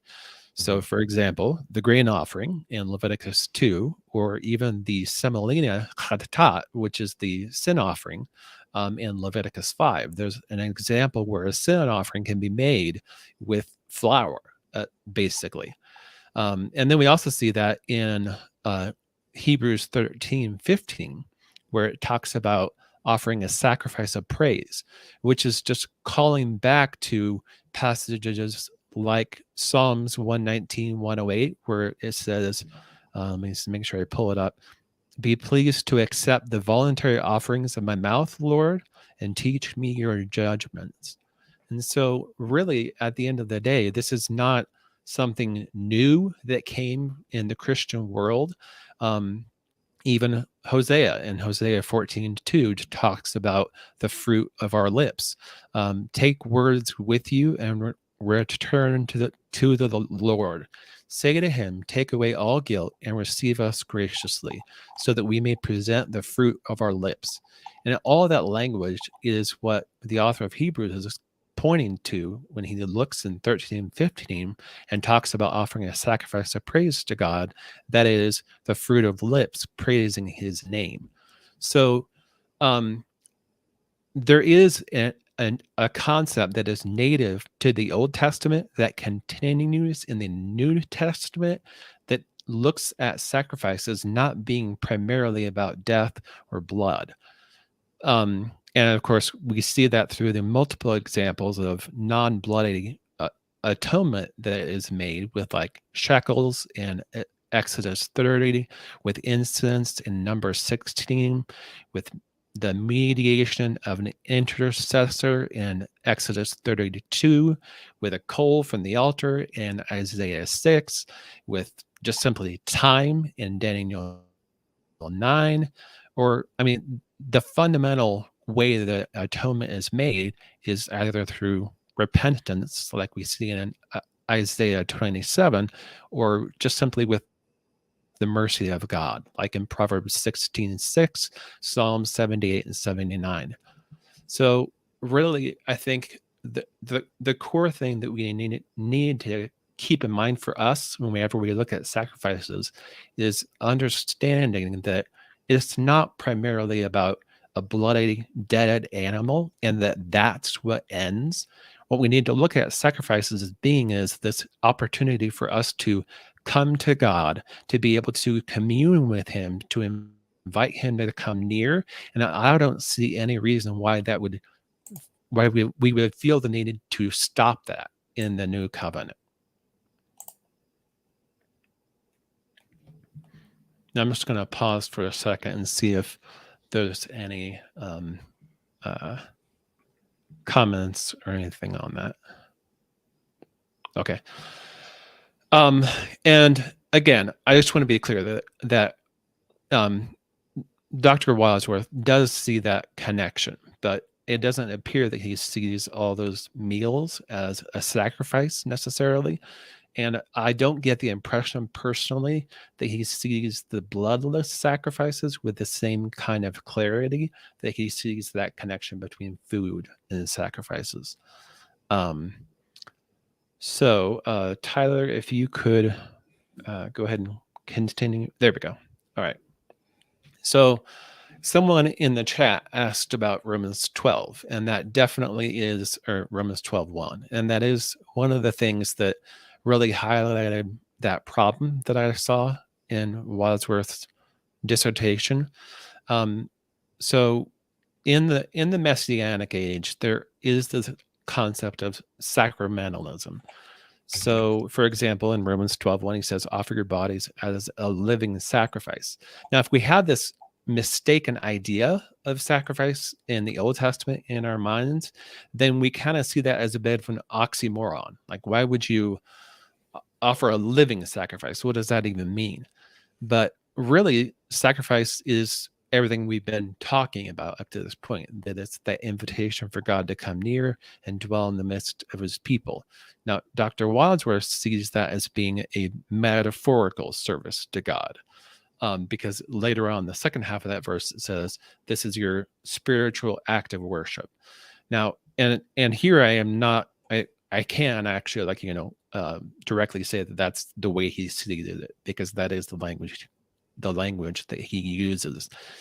But again, we have this kind of false dichotomy problem, because he kind of seems to be comparing or contrasting, I should say, literal as like fleshly, bloody sacrifices, and metaphorical as being something that is holy in our hearts, just the orientation of our minds, or the renewing of our minds.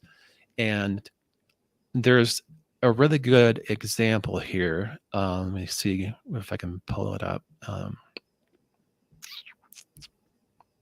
Oh, there it is.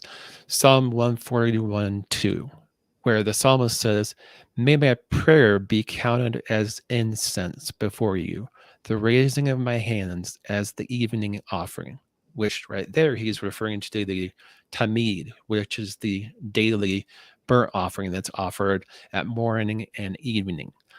And another example that we see in the New Testament is with the example of Cornelius. So when right before Peter is called to go to Cornelius's house, the text in Acts 10 says, and he looked at him intently and became terrified and said, what is it, Lord? And he said to him, your prayers and charitable gifts have ascended as a memorial offering before God. So again, we have this unnecessary dichotomy that Dr. Wadsworth drew between literal and metaphorical. So because both the Old Testament and the New Testament both have this concept of things that we do with our bodies, things that we do in our hearts, things that we do with our minds, can be treated not just like possibly as a sacrifice, so like a sacrifice like in a spiritual sense, but are treated as actual symbolic sacramental sacrifices. And I mean, that's, and I think here you might need to, yep, thank you. So it's really important when we say like symbolic, it's not just a symbol. It's like a physical reality that participates in a spiritual reality, which really doesn't allow us to kind of say metaphorical or spiritual as if it excludes physical activity that's happening. There's kind of this sort of like symbiosis between the seen and the unseen realms, where there's an earthly participation in the heavenly realities.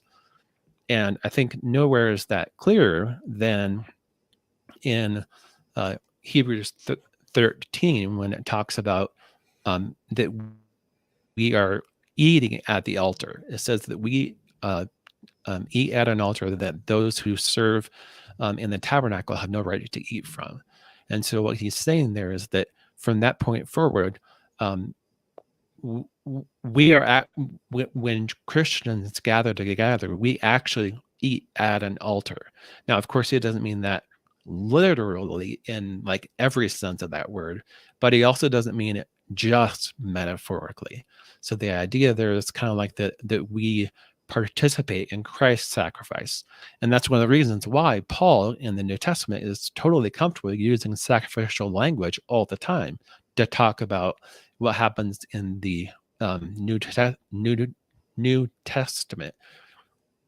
Like for instance, and I have a couple of different examples there on the screen. So I think for me, the bottom line is that there just really is no need to say that because the exact same kinds of sacrifices cannot be offered, that therefore we should conclude that no sacrifices can be offered.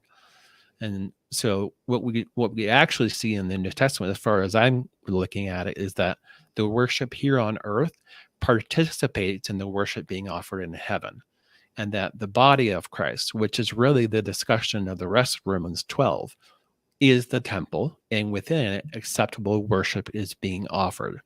Yes, it is worship that is transfigured from its previous manifestations, but it is still worship that is continuous with its previous manifestations, precisely because that same cultic language is chosen by the biblical authors to be able to describe it. So that was my primary difficulty that I had knowing what I know about Old Testament sacrifices when I encountered Dr. Wadsworth's discussion of Linktr.ee. Thank you. That was awesome. Yeah, like another quick word about like how he was using that word.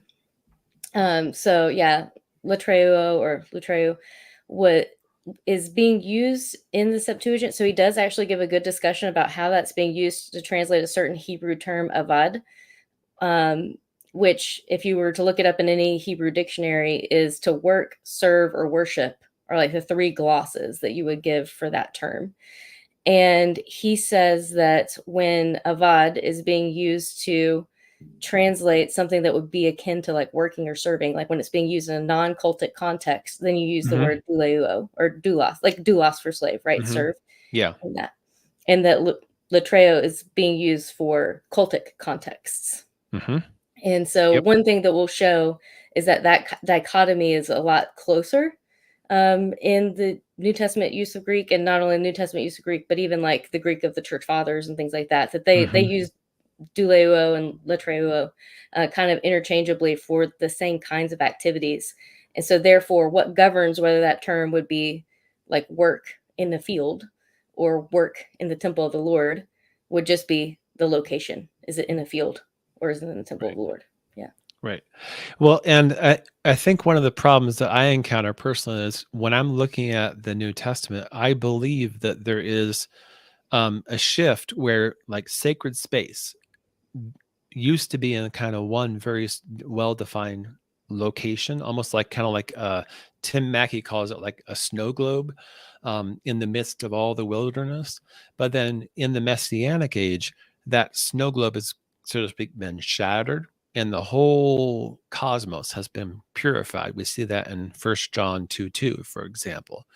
And so the idea there is that sacred space is everywhere. All things are cleansed and have been made fit for to be acceptable offerings and sacrifices. And so I think that's one of my fundamental like differences when I'm looking at the same text that Dr. Wadsworth is looking at, is I'm not looking at those things and saying, oh, well, a prayer can't be a sacrifice, therefore it must be metaphorical.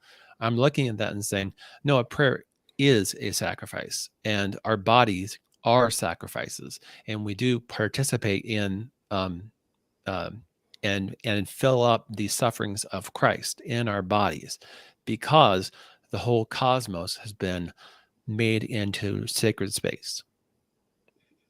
A good example of that is the way that Paul talks about himself. He says, that basically he's, and you can translate this different ways, but essentially serving as a priest, offering up the Gentiles as an offering to God that has been sanctified by the Holy Spirit, right? Yep. So, yep. Okay, like even the Gentiles have been made, being clean to the point where they can come forward and they can join the assembly, and the Holy Spirit could fall on Cornelius and company before they were baptized, before there's a sense of cleansing that has happened. It's like it's already happened, Christ did that, right? And so that whole reversal of that kind of progression of what we would normally tend to see, where someone would need to come forward and be cleansed before they could even come into the temple, as far as they could even come as a Gentile, right? That's that whole reversal tells us there's something weird going on and different, and it tells Peter that. Because then he's like, well, then why withhold baptism? Let's do this. Let's go. Like, he gets it, and he gets it because he understands that something fundamentally had shifted about the relationship of humanity and God in sacred space. But it's not in the sense that now none of that matters anymore, right? It's in a reconfiguring or a transformation, which is why we firmly sit somewhere in that transformation camp. Yeah. So I think one of the best scholars to read in that area is David Moffat. He has an excellent book on Hebrews where he takes a look at, and Hebrews has some really polemic discontinuity language, things like obsolete and passing away and stuff like that. But what he does is he looks at it and says, no, actually, if we really read Hebrews closely, we see that what's happening is that the exact same logic of the Old Testament sacrifices and the Old Covenant is being used to describe what Christ did. Now, of course, Christ's sacrifice and Christ's operation expands the bounds of that, and it is still much more and is still greater. And so that he's not taking that away at all.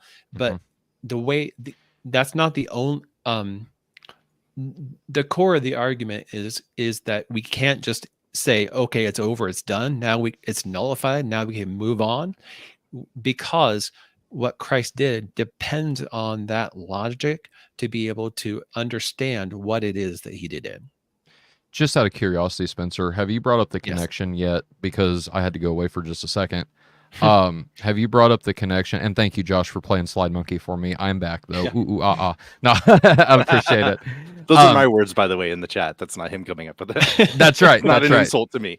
No.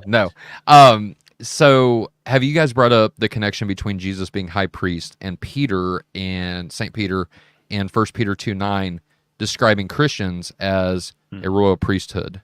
Okay, not yet. Okay, so not yet. But all right. If we're going either total discontinuity or large degrees of discontinuity, it raises a real question about what that language actually means. Yes. If the whole cultic map has been wiped off, and all these things that we see you describe with cultic language, like almsgiving and stuff like that, is no longer a sacrifice at all, it really raises an honest question about what exactly is being said when they call us priests. Right. What does that even mean? Yes. Exactly. And if anything, and the connection I was going to make to as being Christians, i.e. little Christ, right? Little Messiah followers, as the derogatory term was intended in the Old or in New Testament, excuse me. But if we see Jesus playing, and I don't mean that in a bad way, but having the role, let me put it like that, as a priest in any way, shape, or form, right?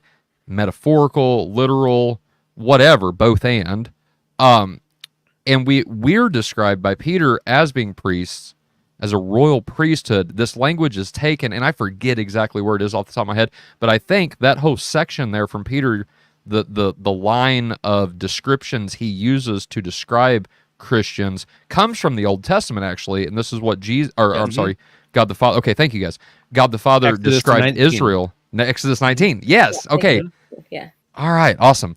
And so, with that being said, then, if we are described as priests, St. Peter is taking that language from the Old Testament, and Jesus is really applying that to himself, right? In what way are we not making sacrifices? Because as I talk to you guys and I know we're going to talk about this here in a little bit, but Romans 12:1, right? Present your bodies as a living sacrifice acceptable to God. This is your dutiful, true, however you want to describe that the Greek word logizikon. I think that's it. Is that right, Courtney? Logikos? Logikos. That's right. Mhm. Yes, thank you. However we want to describe that, he uses sacrifice there as the term. So present your bodies as a living sacrifice. This is your dutiful latreo, right? This is your dutiful service. This is your worship, right? And so I'm just trying to connect all of this together for our audience to see that these terms really mean something. And when practically applied to believers, right? Yeah. Mirroring Christ, sacrifices play an important role that I would argue Romans 12:1 is arguing. This is done all the time. This isn't something set apart to do at Sunday school worship, right? Sunday worship. No, we're to do this all the time, whether we're in church, whether we're not, because guys, I don't know if y'all believe this or not. I do, but we are the church, right? Yep. So this is something we do all throughout our lives when we become Christians, when we are made new. Well, I mentioned David Moffat earlier, and I mean that's fundamentally the logic of Hebrews. So, like for example, in Hebrews 6, it says that Jesus entered behind or within the veil as a forerunner for us, and then it talks in a different portion of Hebrews how we approach the throne of grace boldly. So we enter into that veil behind him. So the picture that Hebrews is painting is Christ as the high priest goes into that through that veil first, and then we as our forerunner, and then we as priests follow him and enter in and also present our own bodies as living sacrifices, like Paul says in Romans 12. So it very much is this idea of like we are priests, and if that cultic context is wiped off the map, it really makes it really hard to understand what those passages are actually saying. That's right. No, you're absolutely right. Don't reset the priesthood. Like we don't need to. It's fine. It's fine as is. All right. Sorry to interrupt, but go ahead. And that's all I've got. So I'm just going to have to say thank you, guys. I will let you go ahead and do your thing. And Spencer, thank you for joining us, brother. Yes, thank you, Spencer. Yeah. All right. Yeah, I also just would really like to highlight Spencer moved through it because he was trying to get through it rather quickly, but how he was talking about there's lots of things that are not animals that are sacrifices in the Old Testament. He mentioned praises and prayers, but also even just within the cultic system, you have incense and you have salt and grain and wine, and all of these things are being offered to God.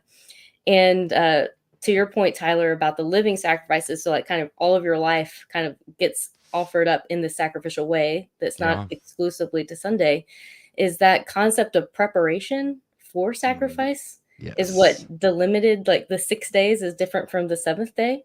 Was that there's this preparation to get ready for them, whether for the animal or the grain that you're going to offer, or even for yourself, you have to enter in a certain kind of way. You just can't go willy-nilly jaunting into the, temple courtyard for these purposes, right? So that there's a big emphasis on preparation for the sacrifice too. And that's where I think a lot of that kind of all the time language that you could get from Paul or something like that, it's kind of giving you that preparation in the Christian life. No, that's really good. And just, I'm seeing in doing this episode, I'm seeing so much continuity between the Old Testament and the Orthodox Church, right? Because we're patterned, like you said, that week is to prepare us for that sacrifice. And yet what was in the daily rituals of Judaism? Sacrifices. There were sacrifices offered daily, right? That led up to what? One big yearly sacrifice, the Day of Atonement, Yom Kippur, right? And so everything that's patterned, every practical thing, the way Jewish people, Israelites lived during those 2,000 years is the way we as Orthodox Christians, Josh and I anyway, live daily. I mean, everything is patterned to prepare us for Sunday, and then we talked about this in the chat, and I'm kind of rambling at this point, but it's just really cool to see how the Old Testament is continuous with the New Testament in the way Orthodox Christians practice this. Very, very interesting to me. So, do we want to go to another slide, and if so, what number would that be? Josh, you want to back up to your assembly in the Old Testament? 20? Yeah, we can do that. Okay. That'll be pretty quick. All right. Again, with the continuity, right? We can actually go to 21. So I'm looking at the assembly and looking at holy ones or saints in the Old Testament. And Courtney talked about this a fair amount, that Kahal is in the Old Testament in Hebrew is what we talk about when we talk about the assembly of Israel. When we talk about the assembly of the angels before the throne of God, it's that term that's used, and that's translated to ecclesia. So when we're moving into the Greek translation of the Old Testament, that's what we see. This is the same term that we see commonly translated as church in the New Testament, and this is what Dr. Wadsworth would prefer to see translated as assembly. And I just wanted to point out, and this is, again, kind of continuity with, actually, speaking of continuity, with things that Courtney put together on slides too. We have the Old Covenant, we see the assembly doing a lot of things, right? The assembly specifically is described as receiving the Decalogue from Yahweh at Sinai. They are described specifically as praising God, as bowing the knee, proskynesis, as making sacrifice, right? So latruo. All of these terms are used in conjunction with the assembly. Next slide. And when we look at this, we can actually see even specifically, David said to all the assembly, bless the Lord God. The whole assembly praised the Lord, the God of their ancestors. They bent the knee and they bowed to the Lord the king, and to the king. And David sacrificed sacrifices to the Lord and brought whole burnt offerings. Right. So we see that happening. We see the same thing with Hezekiah. So this is 1 Chronicles and 2 Chronicles talking about the assembly. And what do we see when the assembly is joining together? We see sacrifices and we see bowing. We see these things.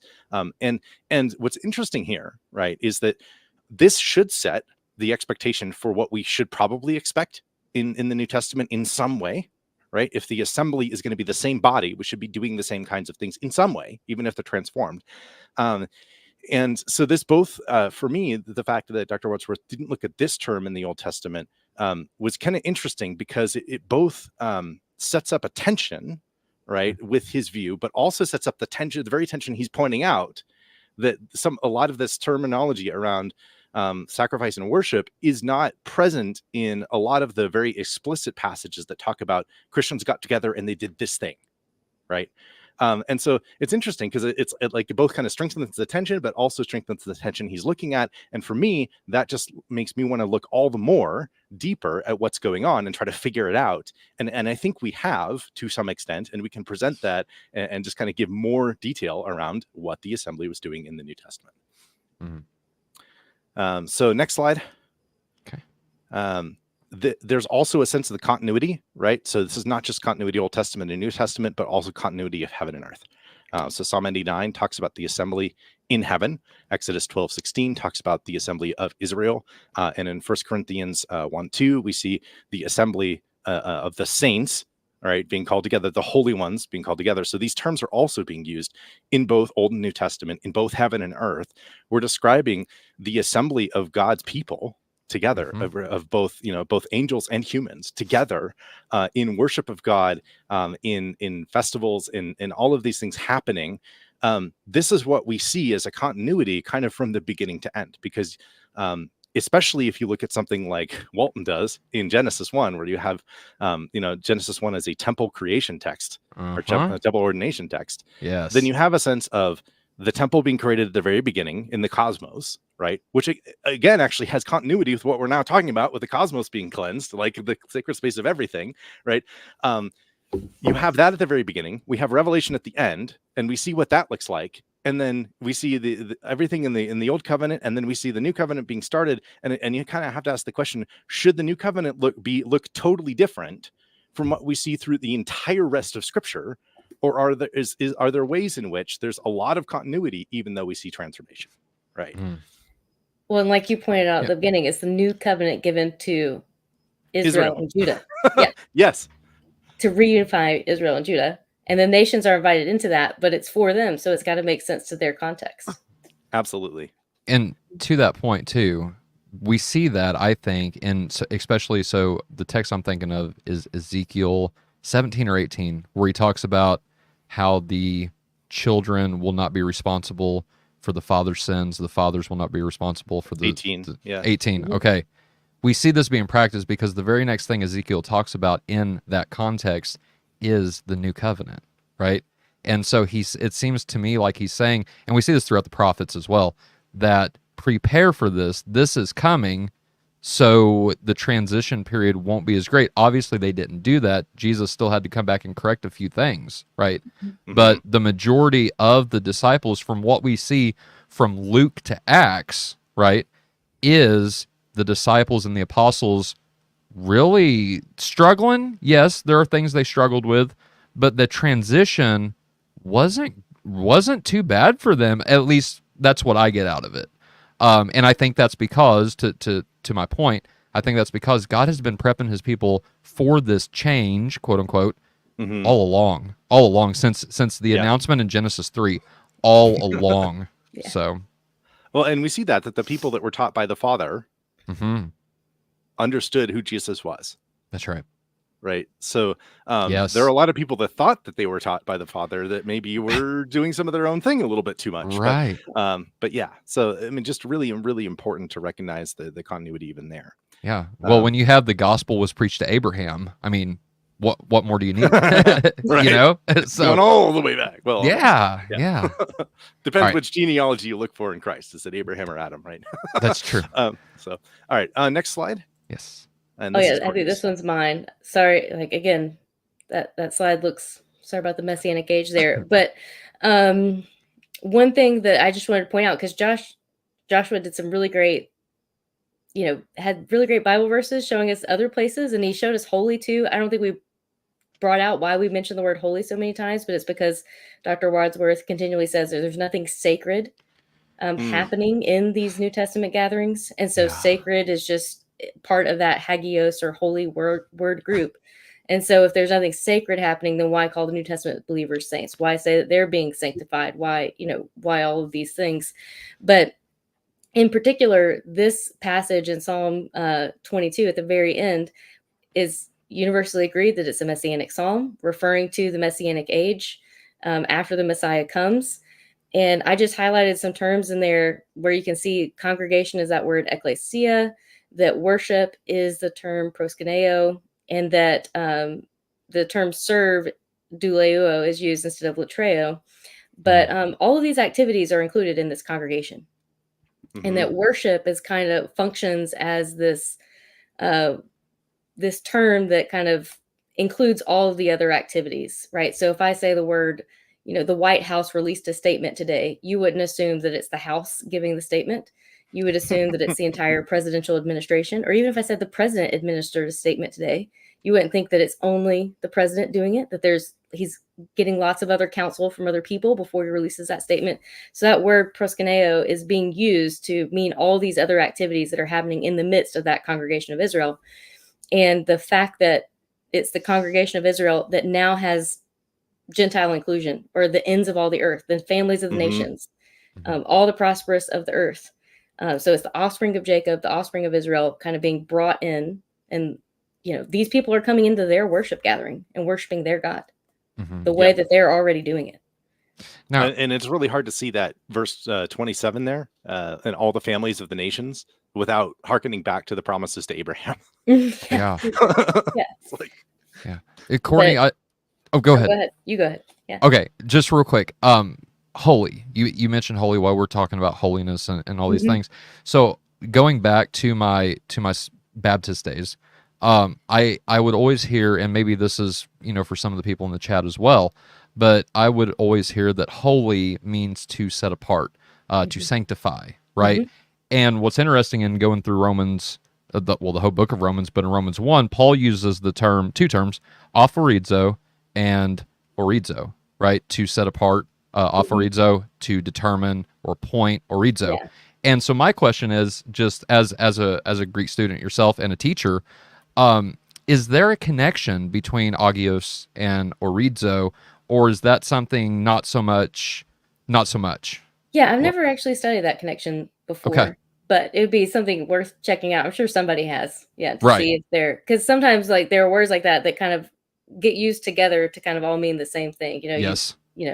Just like you see like worship and bow down. Well, Yes. worship, if it's proskuneo, which means to prostrate, and then we have a different verb that also means to bow down. They just kind of all mean the same thing. Yeah. Yes. Now, and the reason I bring that up is because Paul in Romans 1 says that Paul, a servant of Christ, a called apostle, aphorizomos, to our kletos apostolos, right? So he has been set apart for the gospel and a called apostle, right? And set apart for the gospel of God. And so my thing is, if holy and orizo or aphorizo, just a cognate of that verb, if those two things are connected, agios and orizo, then Paul is saying that there's in some way he's been, I don't know, holyized. I don't know, just making up stuff off the top. For the gospel of God, something, and if he means by that preaching, which he will in Romans 1:16, if he means that here to set apart to preach the gospel of God, we've all done that. And so just another connection point between holy, the gospel, and the New Testament in general. Yeah. And you see that with vessels, right? So Acts 9, you Yes. have, God saying to Ananias, you're to go to Paul, and he is my chosen instrument or vessel to That's preach right. the gospel to the Gentiles, right? Mhm. And Paul talks about the vessels in the sense of cleansing. He's Yes. talking to Timothy, and I think it's Timothy and in one of the Thessalonian books, I forget which, cleansing yourself, right, to make sure that Yes. you are ready to be used for honorable service, for holy purposes, right? So and so there's a sense of God setting people aside, and there's also a sense in people doing the preparation that's necessary as well, Right. and those don't necessarily have to be at odds with each other. No, you're right. And not to go off on that track, but this is 1 John 1:9, right? Confess your sins, and then what's the response, right? Christ forgives and cleanses. Yep. So yeah, Yep. that's good. Yeah, Alright. and like the holiness thing actually doesn't kind of help his case, or the spiritual temple idea doesn't really help his case, that we become the spiritual temple of God, which he will say that that's spiritualized and or made metaphorical or figurative. But Spencer did a really great job of showing that spiritual doesn't mean non-physical. Yeah. It just it means it's connected to an unseen, a physical thing connected to an unseen reality, right? Or a seen thing connected to an unseen reality.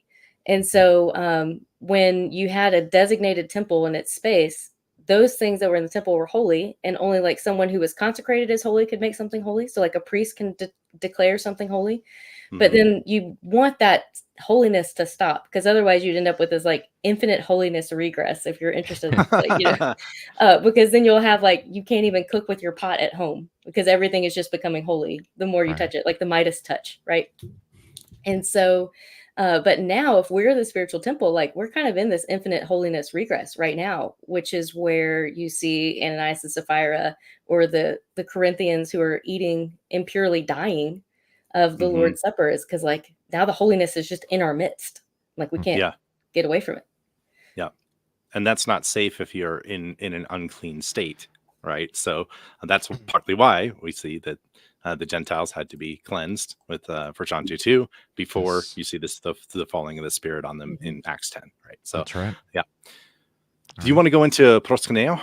Yeah, let's switch to that. Okay. That's 32. Slide 32. And then we're going to start talking about the Lord's Supper after that, I think. So yeah, these slides should be quick, and that's like basically the end of our formal presentation, like that we listed our aims at the beginning, and then the Lord's Supper stuff will be bonus. Josh. Okay. Stuff. And So also all of just his- go ahead. finish your thought. Go ahead. Oh, I was done. Yeah. Okay. I was just going to say, too, for our audience, if I do have a couple questions, if you do have a question for us, feel free to tag me, just all caps, Tyler, I got a question, or at Faith Unaltered, or something like that, the word stands out to where I can see it. If you have a question for the panel, please feel free to go ahead and ask that question. We're going to be wrapping in about 40 minutes. I've got a hard stop, unfortunately, to get ready for work. But guys, I've thoroughly enjoyed this conversation. I didn't get too much participation. I asked questions to Kevin earlier, but I let him do the majority of the talking. And so it feels, I've really connected with you guys tonight. And I'm really glad we've done this. And so this has been really fun for me, but I appreciate y'all. So thank you. Yeah, but, no, it's been super fun. Yeah. All right, proskuneo. Yeah, just to show how he uses this term. First, he really wants to limit it to just prostration, just bowing down before, just that physical action without any like additional meanings included within it. So quotes from him: even though worship is a common translation for proskuneo, it is not a viable translation because it conjures inaccurate and vague images in the minds of modern English readers. The Septuagint and the New Testament give no indication that proskuneo connotes singing, praying, or the conducting of liturgy. Rather, the idea of prostration continually clings to proskuneo, to its Old Testament Hebrew counterpart, hava, and to its ancient Latin counterpart, adorare. The act of prostration is a form of greeting, whether performed to humans on a road or to deity in a temple. And then he claims that the New International Dictionary of New Testament Theology and Exegesis, he says that it claims that in the book of Revelation, proskuneo comes to denote in particular the prayer of adoration, but he says it offers no evidence for saying that proskuneo can mean a prayer. So he says that about the NIDNTTE. It's kind of a long acronym, you guys. Sorry. In Hebrew, we can just call it the nidot because it's like the Old Testament, but it's harder with nident. So then he says, armed with this insight, we can now answer the question, why does the New Testament never use proskuneo to describe what Christians do in assembly? The answer is that proskuneo indicates prostration, and the New Testament reveals no reason to mandate that Christians prostrate in their meeting. In the New Testament, a Christian meeting place is not viewed as a temple or the house of God. Christians met in homes or whatever was convenient. The place of meeting has no sacral significance. So hopefully that, quote or that slide that we just showed of Psalm 22 highlights how proskuneo is a part of this larger worship matrix of terms that also include some of these ideas and also sacredness with hagios and hagiazo. Right on. So that's his view. And you might be wondering, what does he do with John chapter 4, where he says, you'll no longer worship me in Gerizim or in Jerusalem, but you'll worship me in spirit and truth. I think that's the next slide. Yeah, okay. So this is what he says about John chapter 4. So he says, since God is a spirit that cannot be confined to a specific location, the physical building and the physical gesture of proskunesis will become irrelevant. Only the spiritual sincerity in spirit and in truth of the believer will remain. So even though worship in spirit and truth has been applied to church meetings, the message of John 4 has little to do with church worship. The context of this passage contains no references or allusions to the topic of Christian meetings. It is noteworthy that Jesus' point about proskuneo in spirit and in truth is not mentioned anywhere else in the New Testament. It appears that the New Testament writers perceive no significant teaching here about proskuneo or prostration. Ironically, 1 Corinthians 14:25 presents the only time when proskuneo is used in the context of a Christian assembly, but it is not a Christian who performs the act, and the act is not worship in the modern sense. It is an unbeliever who falls on his face and prostrates to God. That's interesting that you highlighted only the spiritual sincerity. Mm-hmm. What does that mean to you guys? Because I've got my idea in my head, but I'm really curious why you highlighted that specifically. I highlighted that to show that for him, spiritual sincerity is how he's interpreting in spirit and in truth. Okay. Which means no physical activity, no physical gesture is done. Yep. And I think it's interesting in that ironically comment at the end. Right. So the way he's pointing that out, he seems to be seeing it as only an unbeliever is described as ever doing this in the assembly. And it's basically like they don't really get it. So they're the one that does it. Right. Whereas I think the way that we would read it would be more something like he's describing the fact that when you do this properly and an unbeliever is in your midst, then they will come into righteousness too, because they will fall down before God the way they are supposed to, which implies there's at least, a posture of this in the assembly, if not the action of doing it. And for me, I look at that and I'm like, if people don't see it happening, then why are they going to care if someone else does it? Right. Yes. So if they don't see other people actually bowing, then an unbeliever, they're going to be like, no, don't do that. Stand up. Right. Right. No, they're going to recognize, oh, this person is in a place where their heart is in the place. So the spiritual sincerity is there. Right. But that doesn't mean it needs to be an absence of an action.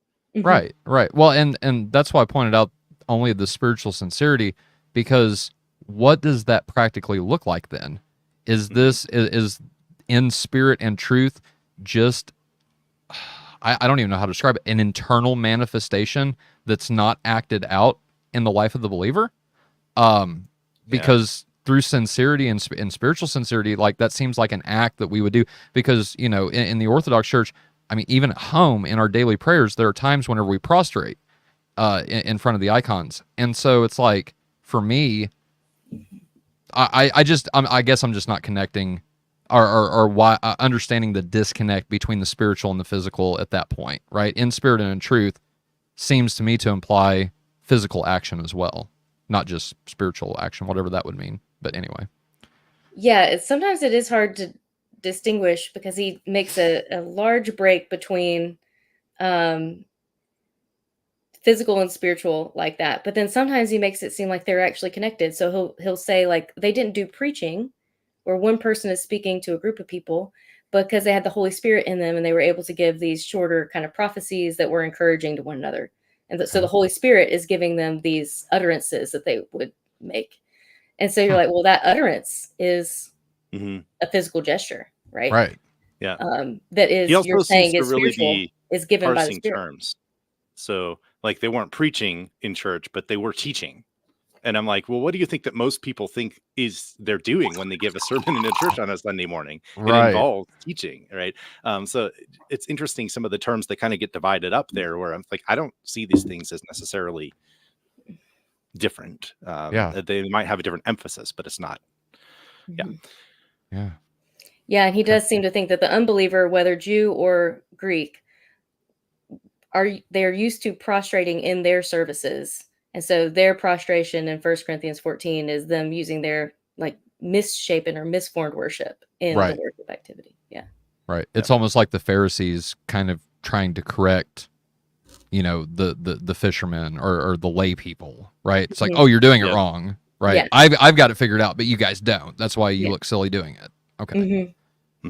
Interesting. Okay. So I just wanted, the next slide will bring out some just other scholars who've done work on this. And he actually mentions Lozano just in a footnote, saying that Lozano says that proskuneo means to bow down before, but he doesn't mention the substance of his work. Okay. And I just thought it was interesting, because Lozano's work is trying to show that this proskunesis is extended to Yahweh in the Old Testament. And therefore his entire dissertation is to show how Jesus now is fitting into that Yahweh paradigm, and that proskunesis that was offered to Yahweh is now offered to Jesus. So he's making a deity claim for Jesus by analyzing this term pretty much everywhere that it's found in the New Testament writings, and looking at the background and all that kind of stuff. So he says that proskuneo is frequently used in Greco-Roman literature for worship of the gods. So too is the case in the Old Testament and early Jewish literature. Not surprisingly, however, the term is generally used positively when its object is the God of Israel, Yahweh, and negatively when all other so-called gods are its object. Because Yahweh is the one true God for Jews, and thus is alone considered worthy of such worship, the strongest senses of the term are again clear in the proskunesis of both Yahweh and false gods, as such worship often takes place at or before cultic sites and objects, and or in association with cultic activities. So along with associating proskunesis with sacrifice, proskunesis of God is also linked with various types of praise, such as blessings, hymns, singing, and thanksgiving, and to a lesser extent, petitionary prayer.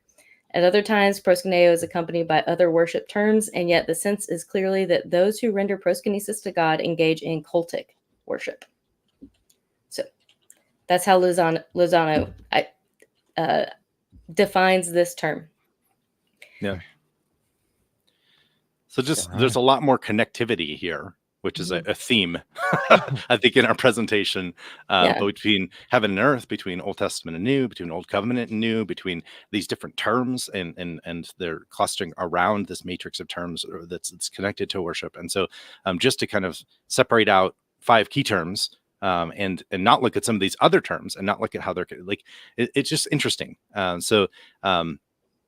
do think there is some more disconnection than there needs to be in the way that he is presenting things. Mm-hmm.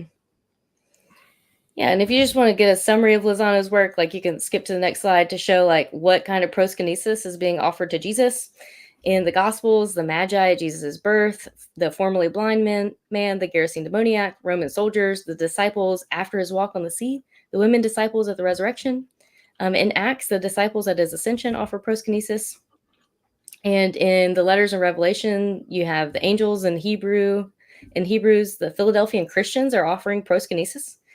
And they're present Christians. They're not future Christians. They're presently Christians, and heavenly beings. Because that is one critique that he levels at Revelation, is that a lot of those, what we would term worship scenes in Revelation, are future and not for now. So the Philadelphian Christians would be offering proskinesis now, or at the time of the writing of Revelation. Right. And so Lozano says, in their own particular ways, each New Testament writing ultimately portrays Jesus as one uniquely and closely linked to the God of Israel in his reception of proskinesis, and in such a way that he is presented as a divine figure included with God as a legitimate recipient of the kind of worship and acknowledgement that is otherwise thought to be reserved for God alone. So again, all of those cultic activities that we've been listing. And yeah, there was something else I was going to say, but I don't remember it right now. So Sherman, if you got something, go for it. Oh, no, that's good. Do you want to move on to the next slide then? Yeah, we can move on to the next slide. So he quoted Origen in his presentation. And so I just wanted it as being affirmative of his view, of saying that Origen even thought that Christians weren't doing the type of worship that pagans were doing. And so I just went through that section, which is book 8, and read through Origen's uses of the term proskuneo and ecclesia and latreo and douleuo, both which are translated as serve in this passage, to see if he's using proskuneo in a broader sense than just to bow down. And you can see in this section, Origen is using it. He's actually using it in a context of like marriage, civil marriage, and that like he's saying to Celsus, we're not going to be told how to marry because we're Christians. And so we're not going to, render unto Caesar what is Caesar and render unto God what is God's. And marriage is determined by God and not Caesar. So we're going to marry how we want to marry. And so he's like, we don't pay honors supposed to be due to those whom Celsus speaks of as being set over the affairs of the world, right? Caesar. For we worship the Lord our God, we proskuneo the Lord our God, and to him only do we latreo, and desire to be followers of Christ, who, when the devil said to him, all these things I will give to you if you will fall down and proskuneo me, answered him by the words, you shall proskuneo the Lord your God, and him only shall you latreo. Wherefore, we do not render the honor supposed to be due to those who, according to Celsus, are set over the affairs of the world. For no man can serve 2 masters, and we cannot serve God and mammon, whether this name be applied to one or more. Moreover, if anyone by transgressing the law dishonors the lawgiver, it seems clear to us that if the 2 laws, the law of God and the law of mammon, are completely opposed to each other, it is better for us by transgressing the law of mammon to dishonor mammon, that we may honor God by keeping his law, than by transgressing the law of God to dishonor God, that by obeying the law of mammon, that we may honor mammon. So Origen seems to be including a lot of things under proskuneo and under latreo that are not sacrifices and are not bowing down. That's really interesting. And the whole law of God. Right. Yeah. Oh, and my line there is like got moved up too. So I don't know how like some of these changed. But the bottom part underneath that line is the part that Wadsworth offers as a support to his claim that early Christians are not building altars or statues or temples, that they don't see their gatherings as sacred, So he says, we object to building altars, statues, and temples because we have agreed to make this the badge of a secret and forbidden society. But we do so because we have learned from Jesus Christ the true way of serving God, and we shrink from whatever under a pretense of piety leads to utter impiety, those who abandon the way marked out for us by Jesus Christ. So Wadsworth is claiming like we don't do any of these things because Jesus has taught us to do not proskuneo, right? Not sacrifice. And however, if you just read the sentence right above that, especially at the very last end of that paragraph, he says, it is not therefore true that we object to building altars, statues, and temples. And that above quote says that like our temples are better than your temples, and our altars are better than your altars, and our statues are better than your statues, because our statues are the living God, and yours are, worthless deities. So that's just amazing. Broader context. Yeah. That one just really jumps out at me. It's crazy. You want to go to the next one here? Yeah. So this is another quote by Nijay Gupta that he quotes. So that top part is what he quotes as supportive, saying that like older scholarship had a major methodological flaw, right? Because Wadsworth kind of critiques older scholarship. And so he quotes Gupta because he says that he agrees that they had this methodological flaw. And what were they doing? They were using modern categories of Christian worship and tracing like one liturgical practice all the way back and trying to find evidence for that one liturgical practice all the way back. And so it kind of limited the scope of what was included in the worldview of worship, is what Nijay Gupta is trying to say. But Dr. Wadsworth just quotes that first part. And so he says that the very last sentence of that first part says, so the main categories they used for worship were things like sacraments, music, liturgy, and confessions. So he's saying that like those things are not included in early church worship. And these scholars are trying to find it where it shouldn't be there. But if you keep reading Nijay Gupta's paragraph, he says, but it is better to look at how ancient people understood religion, like as a whole, and then zoom in on how early Christians reflected that context in some ways, but also how they stretched beyond the religious forms and norms of their era. It is true that Christians did have sacraments, liturgies, and confessions, and these three categories are pieces that help fill in the puzzle of early Christianity, but their total understanding of worship far exceeds the sum of these parts. Yeah, wow. Again, with it looks like one thing, but it's actually another. Yeah. So really, Gupta would actually fall into the camp of scholars that he thinks are over liturgizing things. According to this. Yeah, that's kind of interesting. And Gupta would fall into like what we would call, I guess, that broadly transformational perspective. That there's some things that are maintaining and some things that are transformed. And you have to look at the whole worldview, the whole ancient Near Eastern Greco-Roman worldview to figure out what those things are. And not just look for particular practices and trace them back. Yes. And that's really a lot of what I think we've been trying to say today, which sets us up for a look at the Lord's Supper. So you ready for me to jump into that? Yeah. Yeah. So that's the end of our formal presentation, I guess. Well, yeah. I mean, I've got a whole bunch of slides, I remember what I was going to say now. Yeah. What I was going to say is that he is reading the New Testament kind of chronologically. That's why he was saying like, oh, it's interesting that the letters of Paul and further on don't mention this part of teaching by Jesus from the Samaritan woman of spirit and in truth. They don't pick up on that. But more than likely, like especially Paul's letters would have been some of the first Christian writings that they had. And the Gospels came afterwards. Yeah. So Paul maybe learned about some of those things after he wrote some of the letters that he wrote. Yeah. Because we don't have like firm confirmation as to when Paul came in contact with like the fullness of the Jesus traditions, right? So the Jesus stories. Yeah. So he's reading chronologically, where maybe like timeline would mean that we can't just be like, well, the Gospels and Acts don't apply to the church and Revelation doesn't apply to the church, only Paul's letters and Hebrews, Yeah. Well, and then let's look at some of the Gospels and some of Paul's letters. So I'm going to try to run through this pretty quickly because there's quite a bit, but looking at the Lord's Supper, I think it's the biggest missing piece that he has in his presentation. Okay. And I can just run these myself if you want, Tyler, because that'll be a little more. Okay. Yeah, whatever's easier for you, bro. So he asks the question essentially, is the assembly vertical or horizontal? He creates this dichotomy. He says this is the focus we should have from the Bible. So he's claiming the biblical view for the view that he sees in Scripture, and then what we're doing in our churches on the other side. When he's putting this forward, I would just like to say it's a false dilemma, because actually what we see even with the Lord's Supper is that it's both. And Dr. Wadsworth actually agrees with this in his dissertation. But this part is largely missing from or minimized from his public presentations. I don't know why, but it does kind of muddy the waters a little bit on the dichotomy that he's drawing. So maybe he's trying to kind of have real sense of clarity. Maybe he's particularly pushing for one thing over the other.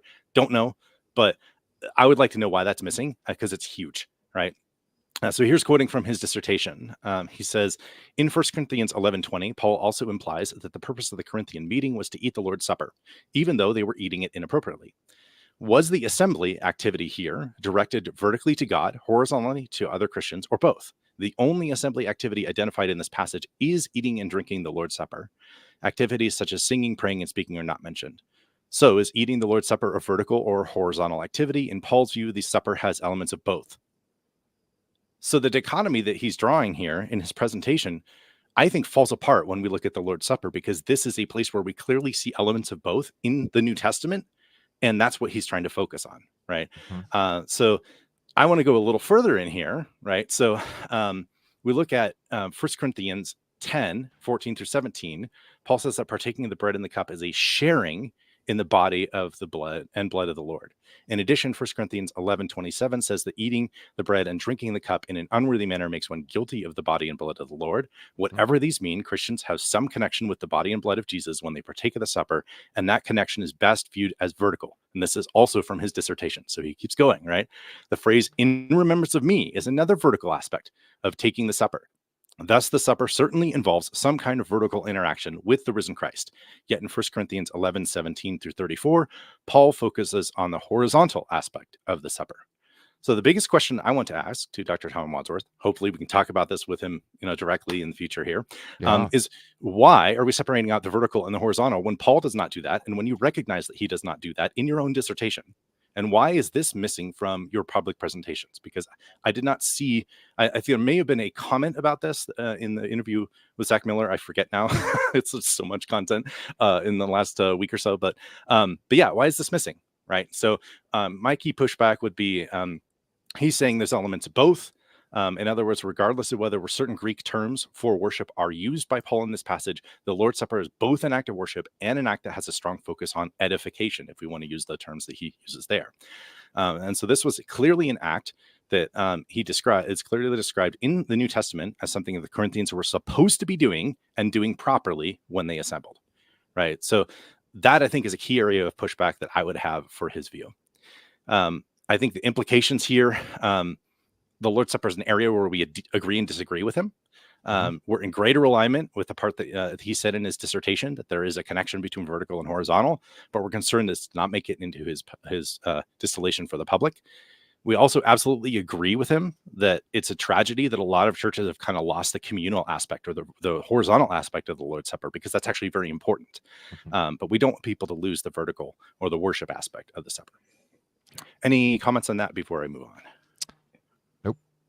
Okay, so here we come to what I think is the payoff, because again, he literally just said, okay, I see the vertical and the horizontal here. So we have to answer the question, after looking at Old Testament sacrifices with Spencer, after looking at the continuity that we see between Old and New Testament with Courtney, and multiple layers of that with the assembly, with holy ones, with all of these different terms, is the Lord's Supper a sacrifice? Did they see it as a sacrifice in the first century? That was because I was coming back to this after a while. So I'll put a fourth or quick argument here. Premise one, the Lord's Supper was an assembly activity, and Paul was adamant with the Corinthians that it should be done properly. He admits that in his dissertation, shouldn't be any point of contention. Premise two, the Lord's Supper was understood to be a meal of table fellowship between the assembly and God, and therefore a sacrifice. See all of the stuff we talked about with sacrifices in the Old Testament as communal meals between a people and each other, and between a people and their deity, right? Premise three, the Lord's Supper was understood to be a transformation of the Passover, which we'll get into. Premise four, descriptions of the Lord's Supper include sacrificial language, right? And I'll talk about that, right? And then so conclusion 1, the Lord's Supper was understood to be a sacrifice. Conclusion 2, the Christian assembly in the first century participated in the Lord's Supper, understanding it to be a sacrifice, and therefore their assemblies were understood to be worship in some way, right? Implication is that much of his presentation needs to be adjusted to take this into account if it's going to be an accurate representation of what the New Testament puts forward. Yeah. Right. Okay. Any thoughts on that? I think you're doing great, bub. Yeah. Okay, I'm just going to keep rolling like a freight train. Yeah, go for it. So, premise 1, the Lord's Supper was an assembly activity, and Paul was adamant to the Corinthians that it should be done properly. So he mentioned this and quotes this in 1 Corinthians 11. 2 parts that I will pull out here.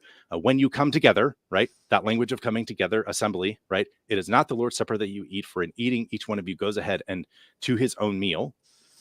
He then gives, talks about the fact that they shouldn't be allowing people to go hungry, these other things. He also talks about the way that Christ actually brought the Lord's Supper into the presence of the apostles and the words of institution, right? And then he says, whoever therefore eats the bread or drinks of the cup of the Lord in an unworthy manner will be guilty concerning the body and blood of the Lord. Let a person examine himself then, and so eat the bread and drink of the cup. For anyone who eats and drinks without discerning the body eats and drinks judgment on himself, right? So he's clearly saying, you guys are doing it wrong. You need to do it right when you come together. Right. Lord's Supper, assembly activity. Boom. Right. Next premise 2. The Lord's Supper was understood to be a meal of table fellowship between the assembly and God, and therefore a sacrifice. This is explicitly clear in Paul in 1 Corinthians 10, and I do not understand why people don't see it more. Right. When he's talking about meat sacrificed to idols, he says specifically, the cup of blessing that we bless, is it not a participation in the blood of Christ? The bread that we break, is it not a participation in the blood of Christ or body of Christ? Because there is one bread, we who are many are one body, for we all partake of the one bread. Consider the people of Israel. Are not those who eat the sacrifices participants in the altar? So he's talking about participation. We take this, the bread and the cup, and these are participation in the body and blood of Christ, and other participation language he uses here, he connects to eating of the altar, right? Mm-hmm. Then he contrasts this with pagan sacrifices. And he says, I imply that what pagans sacrifice, they offer to demons and not to God. I do not want you to be participants with demons. You cannot drink of the cup of the Lord and the cup of demons. You cannot partake of the table of the Lord and the table of demons. So cup of the Lord, pretty clear what that is. Yep. Table of the Lord, pretty clear what that is. This is the context of the Lord's Supper as a continuation of Old Testament sacrifices. In contrast to pagan sacrifices, you are supposed to do one, you are not supposed to do the other. And you cannot do them at the same time. Right?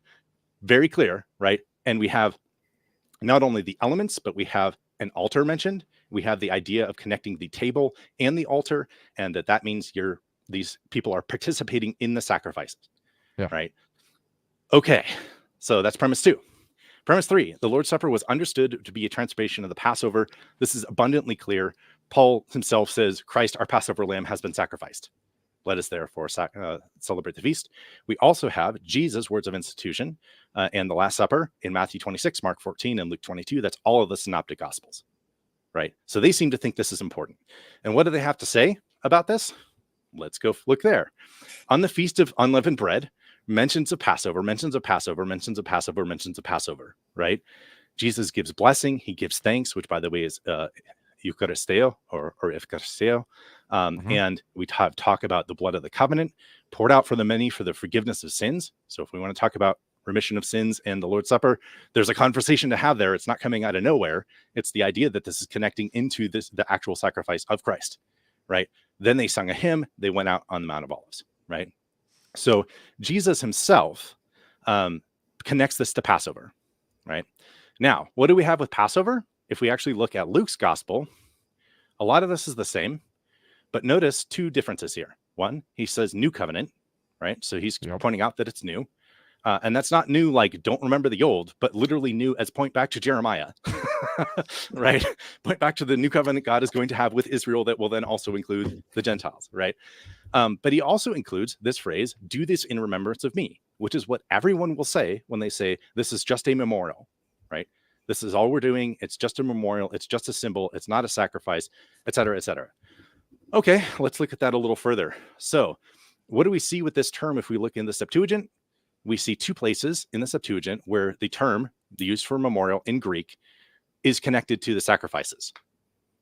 One of them, it's connected to whole burnt offerings and sacrifices of well-being, and it will be an occasion for remembrance before your God. Numbers 10:10. We also see that the bread of the presence that's placed before the lampstand in the holy place is meant to be a remembrance to the Lord, right? And we see that the priest and his sons are supposed to eat of that bread, right? So the question about whether we're a holy priesthood or not becomes kind of relevant here when we talk about eating of the bread that's set before the lampstand of God, Right. right? And that's partaking from his table, right? So that was in the holy place. That was not somewhere that most people could go. And now we can in the new covenant. So there is a change, but the change isn't the change that Dr. Tom Wadsworth is talking about. It's a change to actually moving even more closely into the system of sacrifices through Christ. Yes. Right. Okay. So other things. The Lord's Supper clearly understood to be a sacrifice. Now, what kind of sacrifice is it? Right. I think this is really super interesting. Right. In Genesis 14, Melchizedek, the king of Salem, comes to Abram, greets him after a battle, and he brings out bread and wine. It says he was a priest of God Most High. He blesses Abram, and then he says, "Blessed be Abram by God Most High, possessor of heaven and earth, and blessed be God Most High, who has delivered your enemies into your hand." Right? So here you have a priest that comes out to give blessings to both Abraham and to God, which is what priests do, right? And he is the one that's bringing out bread and wine, right? What do we see in the Lord's Supper? Christ, the great high priest of ours, brings bread and wine to his to the 12, right? Yes. So like, and then carry this forward even more, right? In Psalm 110, which is And considered it says he raised it and blessed it. Yes, he raised it. He's doing what priests do, right? Yes. In the middle of the Passover, you have, you are a priest forever after the order of Melchizedek as a messianic thing people are looking forward to. This is quoted 8 times in Hebrews or referenced in different ways in Hebrews 5:6 to 7:17 about Jesus, the priest in the order of Melchizedek who comes and brings bread and wine, right? So if we have the idea that sacrifice involves a meal between people and their deity, do we necessarily have to have the idea that it's always the people that are bringing out the thing that is being shared? I do not think we do, because here the priest brings it, which implies that it is a gift from God to Abram, right? Because the priest is an intermediary. He's not acting on his own. He's acting on behalf of God to the people and the people to God, right? So here we have not only a sacrifice, but if Jesus is a priest in the order of Melchizedek, you would think he might bring the same sacrifices that Melchizedek brought, which he does. He does. Exactly. Right. Yes. Right. So to sum this up, Paul describes the Lord's Supper as something that the church does and should do correctly when they gather together, using key terms about the assembly and coming together. He compares the Lord's cup and the table as direct parallels and competitors to partaking the cup and table of pagan gods, demons, who received literal sacrifices on literal altars and literal temples with literal priests. This includes the language of communion, which we sometimes use, right? So I don't want to read all of the things we think in communion and Eucharist and these terms back into what I'm talking about here, but you can at least see that people aren't making it up when they talk about communion. They're not making it up when they talk about the Lord's Supper, because that was the thing that happened. They're not making it up when they talk about the Eucharist, because giving thanks literally is the word that comes from. And Luke's gospel directly presents the Lord's Supper as a new covenant Passover meal that includes the giving of thanks. Paul speaks directly of Christ being the Passover sacrificed for us. Christ and Paul, quoting Christ, refer to the Lord's Supper as a memorial or remembrance anamnesis. This connects directly into the Old Testament sacrifices. That was part of what they did. And then Christ presented bread and wine to his followers as divine hospitality, just as we would expect from a priest in the order of Melchizedek, the priest that presented bread, wine, and blessings to Abram. So I'm going to take a breath and let's think about the implications of this. Yeah. Right? Do I feel a little bit too strongly that maybe this is dropping a little bit of a bomb in the middle of what Dr. Wadsworth is trying to present, where there's a very clean bifurcation between the horizontal and the vertical, between worship and edification, and like what's missing here? Why is this not in what he's talking about?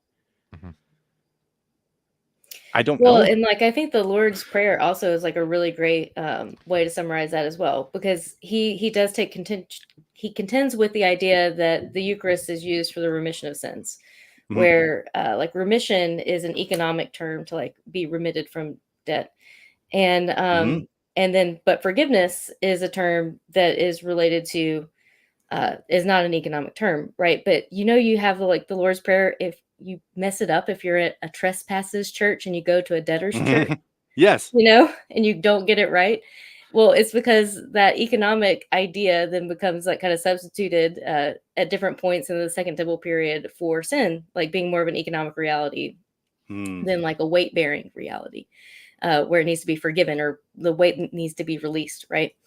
And trespasses. And then you have the give us this day our daily bread, which daily actually really isn't the word there. We actually don't kind of know what the word is, although Right. I have some thoughts about what the word is. And Brant Petrie also has some great thoughts if you want to check it out. But you have the daily bread, the bread given for the remission of sins. And this is the basis upon which we then forgive others or their debts as we are forgiven our debts, right? Yeah. Well, and it's interesting too, because you even see a sense of, we're asking God to forgive us as we forgive others, which raises a question of conditionality too, right? And which horizontal. Yeah, absolutely. Yeah. So I think if we look at vertical or horizontal here, we see that maybe there isn't so much of a bifurcation if we have the Lord's Supper in mind. And we recognize that whatever else we want to talk about as worship activities, as activities for edification, we can see them as being centered around something that Paul says the Corinthians should do and do properly when they come together, right? So for me, it's a porque no los dos, right? Why not both, right?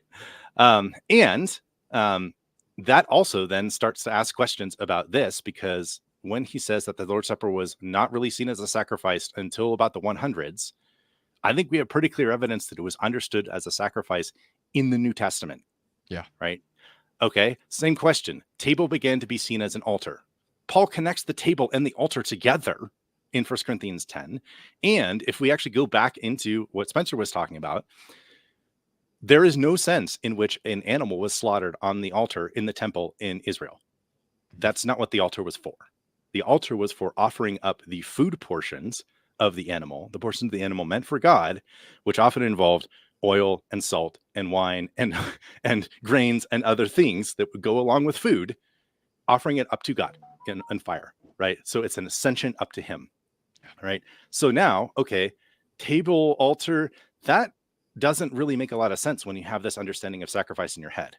So how much further do we start to get before we start to see the neat line that he wants to draw of a progression from where he thinks the New Testament was to what we have today, going through Constantine and all the stuff that, of course, he quote unquote messed up. There isn't a neat line because the first 2 points of this are in the New Testament, right? So we can start to question maybe some of the narrative around some of the other pieces of this as well. And I think it's important for us to keep that in mind when we're thinking about what we might want to be revising about the way that we gather together as a church, that we need to keep both vertical and horizontal in mind because both are important. And Paul is very, very, very adamant with the Corinthians about that in the way that they are misusing the Lord's Supper. So the Lord's Supper needs to be our offering that we are bringing of things God has already given to us, right? So that he can transform it into something he gives to us. And so that transforms us into more and more into the body of Christ, knits us together into the body of Christ, which is a communal thing, so that we can then give of ourselves, both together and individually out in the world, for the sake of the world, as a way of bringing people in to fulfill, to fill up to fulfillment, what was lacking in Christ's sufferings, the way that Paul talks about it. Right. So like all of that is here. And this is what I want people to experience and understand when they think about worship in church. And it's why I get so sad when people don't think the Lord's Supper is important. They maybe have it once a week or once every 6 months. They think that coming together for worship is just singing and a sermon. Like, no, there's more to this. And it is meant to be communal between all of us and between us and God. That's right. No, that's good, Josh. And I wish we could keep going, guys. Yeah. I really do. That's my closing statement. So no, that's good. And so let's do this then. Courtney, if you want to go ahead and give a brief closing statement, I'll give my thoughts on this as well, and then we'll wrap, and then we'll prep for a discussion with Tom. I think there's more that needs to be said, obviously, and so as you guys know, you had a lot more slides prepared, and so with that being said, maybe depending on when he comes on, if it's a little bit later in October, because I know he said he wasn't going to be available until at least September the 30th. And so if it's a little bit later in October, maybe we could get back together for one more time to finish this up in a proper way, and then have the conversation with Tom. Would you guys be willing to do that? Yeah, I think that would be really great to see how he contends with some of the evidence that we've put out Yes. here, Yes. and some of his pushback, because I know like he studied this stuff more than we have, Right. and would like to see kind of where he lines up with some of that. So I think that would be great for the listeners as well. I'm sure Sherman has more thoughts. Yeah. Oh, yes. All right. All right. Courtney, so if you want to go ahead and give a brief closing statement about what you said throughout this discussion, now's your time. Feel free. Yeah, so for me, that kind of linchpin is really understanding that that word ecclesia is referring to that Old Testament congregation and assembly that has gathered to worship Yahweh. And I'm going to use that term, worship Yahweh. And that means all kinds of different activities and is not limited to one particular physical expression. And that in Psalm 22, you see the nations being engrafted into that reality, and that they are participating with Israel and with Judah in that reality. So it would have been what they already knew. Like, you're not completely getting rid of the old. And that there are already provisions. We didn't tackle this at all, but there are already provisions for how Gentiles are incorporated into the community in the Old Testament. And so it's not like we're arguing for full Torah observance for Gentiles or something like that. But that, yeah, a lot of these practices do continue, and you would expect in the New Testament assembly. Yeah. Yep. All right. Thank you. Thank you both. So first and foremost, thank you both. I've said it before, I'll say it again. I think the Eucharist is the linchpin, as Josh described it, to this entire thing, right? To what Tom states in the 7. And I encourage everybody, please go watch that. Make sure we did not misrepresent him. We've quoted him over and over again in this conversation. And so I think we did a really good job with presenting him accurately and fairly. And also that would be the question that I asked Tom. I have many questions for Dr. Wadsworth. But that would be the big thing, is that if he, and Josh alluded to this earlier, that if he recognizes the vertical and the horizontal fellowship, the offerings to each other, and this all-encompassing thing that is the Eucharist, that Orthodoxy like centers its worship on, is the Eucharist, right? And so does Roman Catholicism, and so do all the liturgical Protestant denominations and Anglicans that don't think they're Protestant, and everything else, right? Amen. Amen. This is, again, all-encompassing. You're absolutely right. And so that would be like, how does he reconcile that? Especially admitting to that in his dissertation, and then trying to what are we missing, right? To get that connection instead of being a disconnect. And so that's what I would push back on. I would encourage everyone, if you go and listen to Tom, come back, listen to this video again, slow it down if you have to. There's been a lot of information presented in this 3-hour episode, which is great. I've had a fantastic conversation, and if I didn't have to go to work, we would still be going, because this is fantastic. And I've, again, like I said earlier, I've thoroughly enjoyed myself tonight. And so thank you all for being participants in this and bringing this to Faith Unaltered. I mean, you guys didn't have to do that, and so I appreciate you all including me in on this. This has been absolutely fascinating. And I agree, Journey. I would love to get Father John Whiteford on to discuss this concept as well, to see what he would say about some of the things that Tom says. But I think, the climax of our worship, within Orthodoxy, within Roman Catholicism, all high church, is the Eucharist. I think that's an appropriate subject to end on as well. And so with that being said, Courtney, I know you have other things going on in the YouTube scene. Please tell people, if they want to learn more about Kairos, where can they find you at? Yeah, so we have a YouTube channel. It's just called Kairos Classroom, and we just kind of make short videos where you can see Greek and Hebrew insights in the Old New Testament that you couldn't see otherwise. So it's kind of a really fun place to just get kind of a short little tidbit of Greek or Hebrew for the day. And you can find us at kairosclassroom.com if you guys want to sign up for classes or anything like that. And you can reach out to me at Courtney at kairosclassroom.com. All right, thank you. And Sherman, where can people find you if they want more from you? Are you doing anything else with tending our nets, or is that project kind of been put on pause for the time being? Yeah, I backburned that for a couple of years, but I do Okay. need to bring it back because I have more content for it. So Okay. yeah, I'll be looking at that hopefully in the new year. Okay. All right. So for now, just right. And any. Okay. Yep. All right. Yep. All right. Well, Thank guys. you. Yeah, Yeah, no, thank you you. all. Again, I really appreciate it, and thank you to our audience.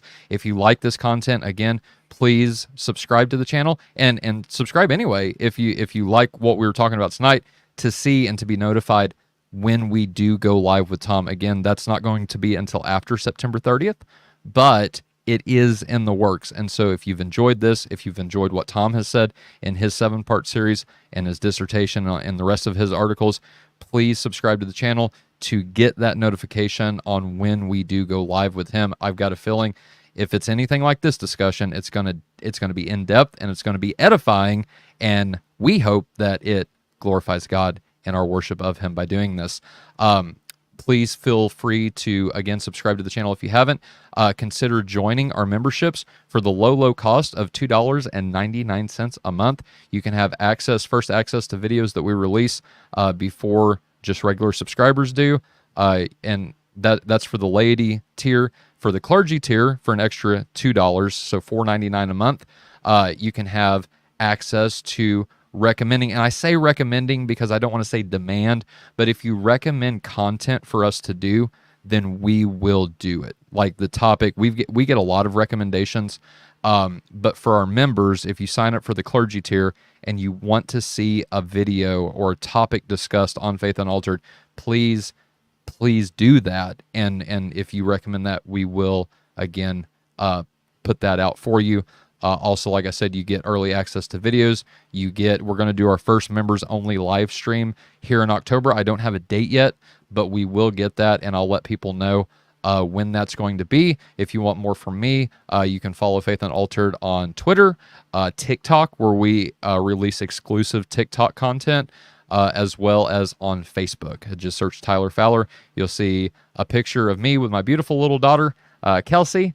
And that's me. So feel free to add me as a friend. I'm almost to the 5,000 mark. Not yet, though. So there's still room for if anybody wants to connect with me there. I am there. And also, please consider following Faith Unaltered on Facebook as well. And so with that being said, thank you, Courtney. Thank you, Josh. And a big thanks to Spencer for joining us tonight. I really appreciated his input as well. And so I love you guys, and it's been an absolute pleasure. So thank you all for coming on. But until next time, good night, God bless, and stay like Christ.